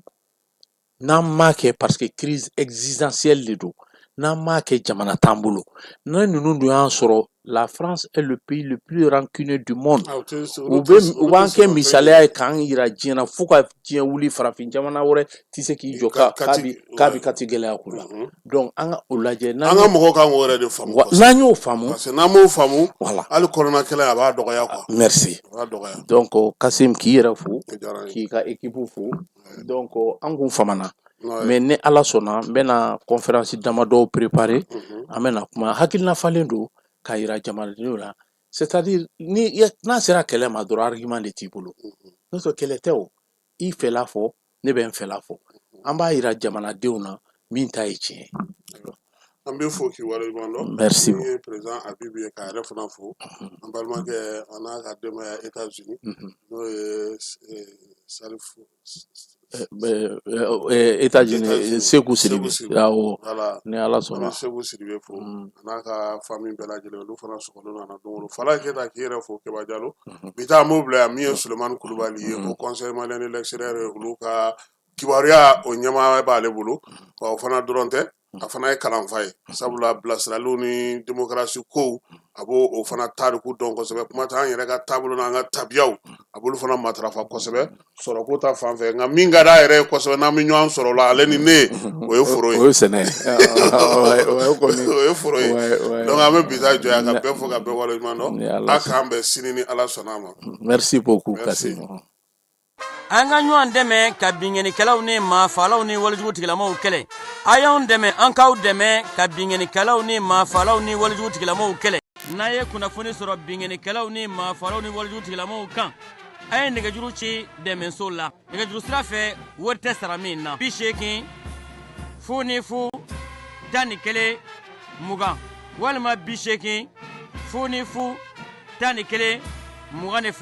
walima 98 17 36